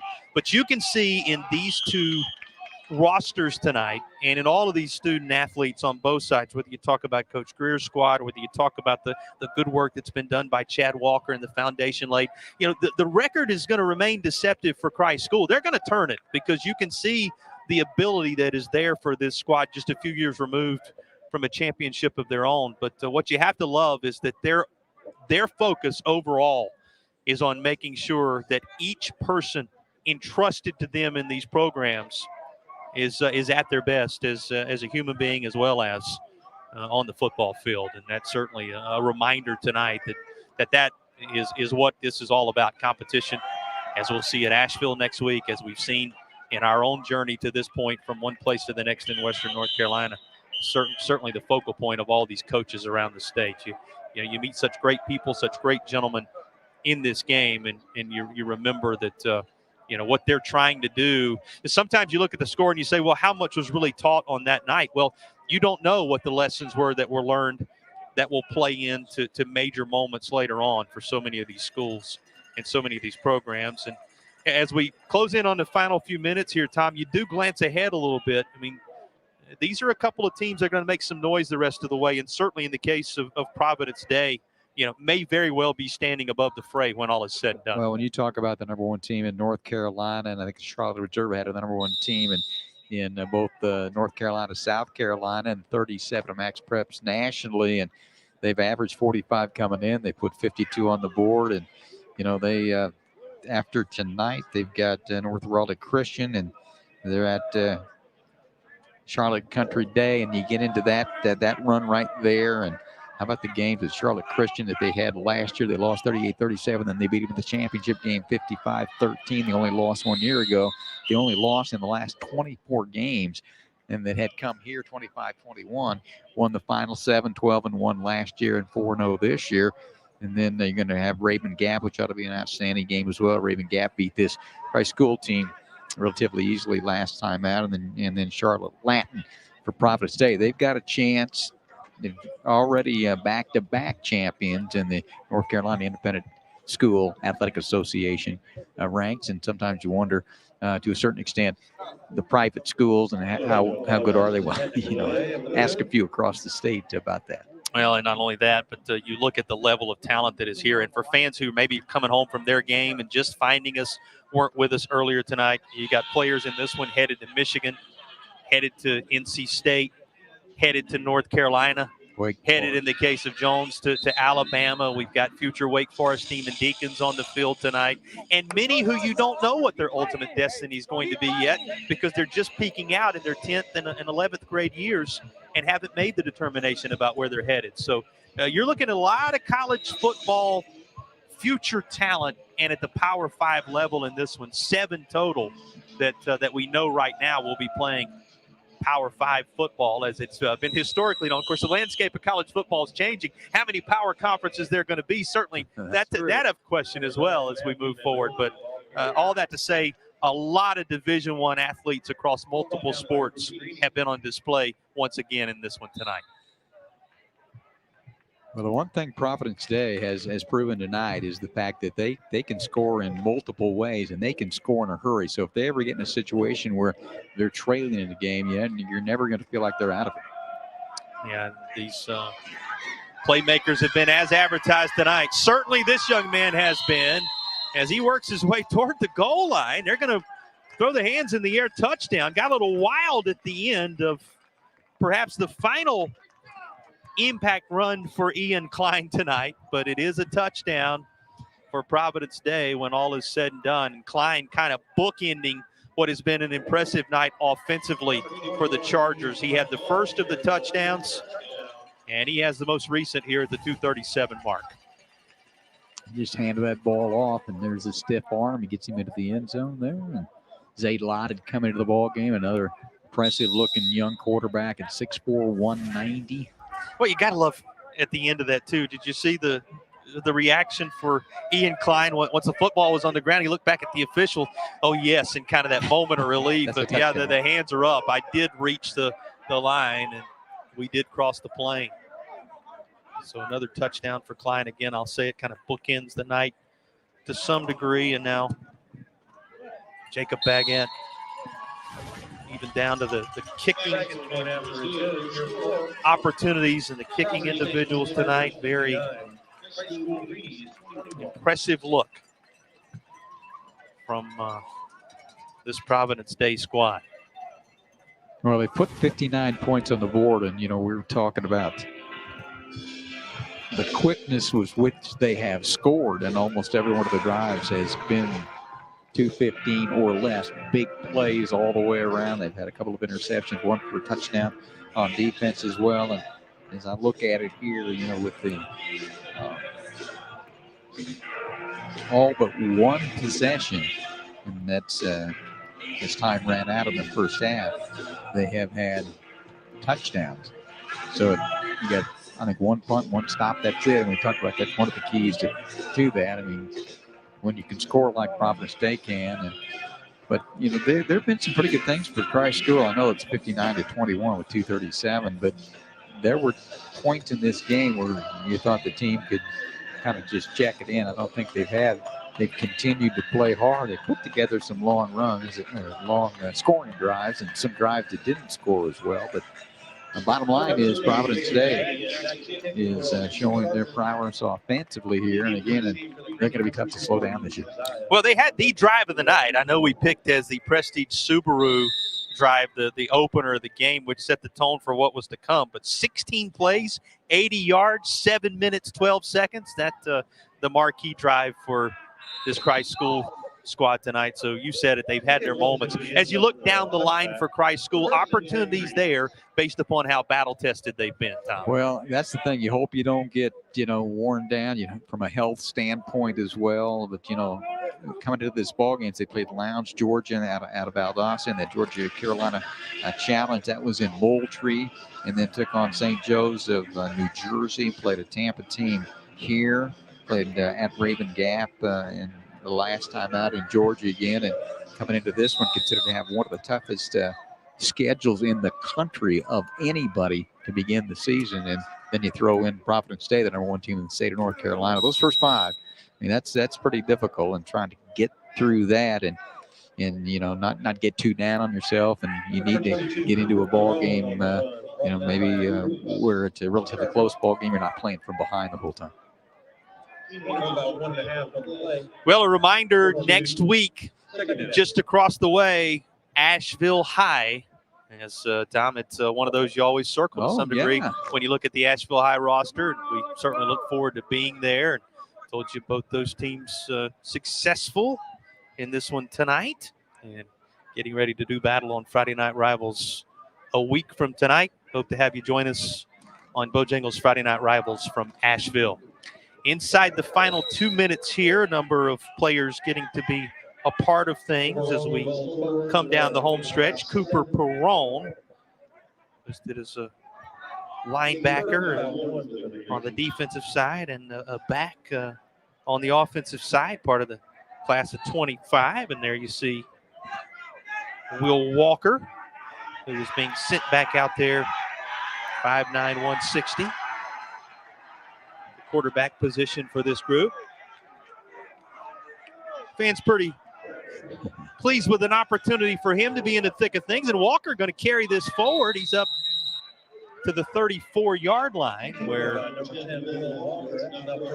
a first down is gained. And after the Mills River Family Dental first down, clock stops with 1:07 to play. Well, these are key moments for some young guys, Tom, who get valuable in-game experience against one of the top teams nationally. You got to get a chance to play. You work hard all week, and I mean, even if it's later onto the ball game, a chance to get on the field under the lights.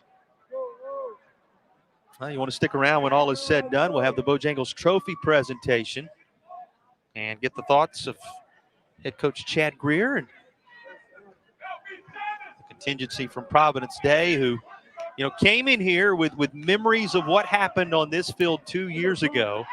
And the memories, they weren't in any way negative memories. They were memories of a team that battled and fought through some quarterback adversity and played right down to the final snap in a consequential game, and saw that as the moment where things turned to the tune of a couple of championships. And the champs tonight showing you once more why.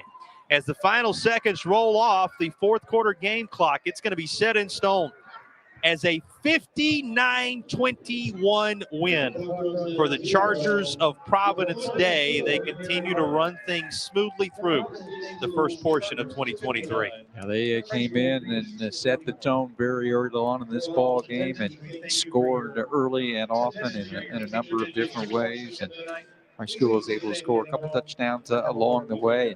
had some injury situations. I hope Khalil Conley is okay. He had come in after the first two possessions to kind of run the show offensively and got hurt a little bit later on in the game. But, Mason Holzclaw, the freshman, had run over to the sideline each and every time to get the play and had some success doing that. But, boy, whenever Providence Day got their hands on the football, they were always a difficult team to stop. We'll break away, come back, wrap this one up. As we promised, on the other side, we'll have the Bojangles Trophy presentation.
Sunday, normal schedule. Monday, there's nothing. We're off all day Monday. No practice or nothing, film or nothing. So you're totally off. I think we got a really short week to get ready for Friday night. Now, 59 points on the board for the Providence Day Chargers. You would think with a night like tonight, Tom, where they did something successful nearly every time they touched the football. I know there are areas that he's talking to this group about cleaning up, but still an impressive victory.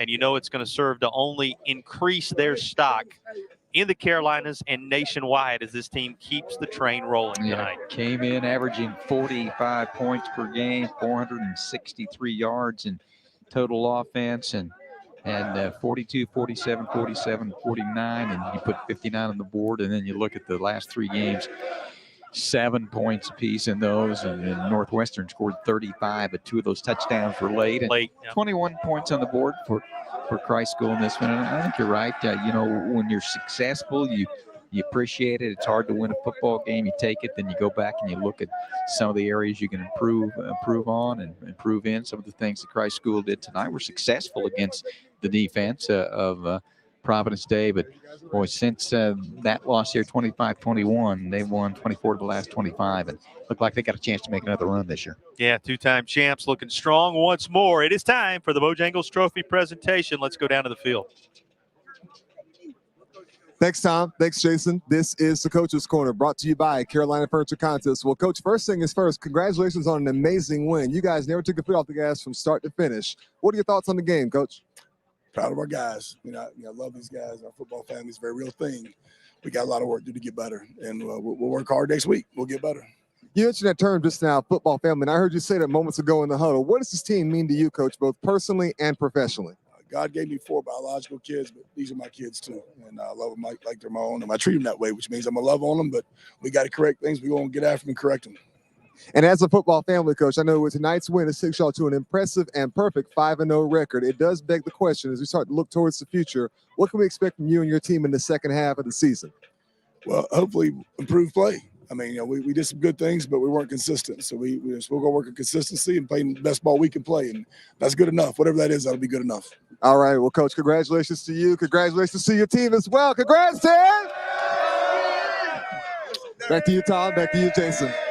Well, just wants his team to get better. That message coming through clearly. And Tom, the thing you hear time and again from his conversation with his team and beyond, yes, there are expectations, but then there's their own standard. Yes. They'll try to live up to that standard the rest of the way. Yeah, it's an interesting conversation with him this week about the expectations and the standard that they played to. And you can tell they won 59-21, but want to get better as they go along. And then they've got a chance to make a run for another championship. They've won 2 in a row.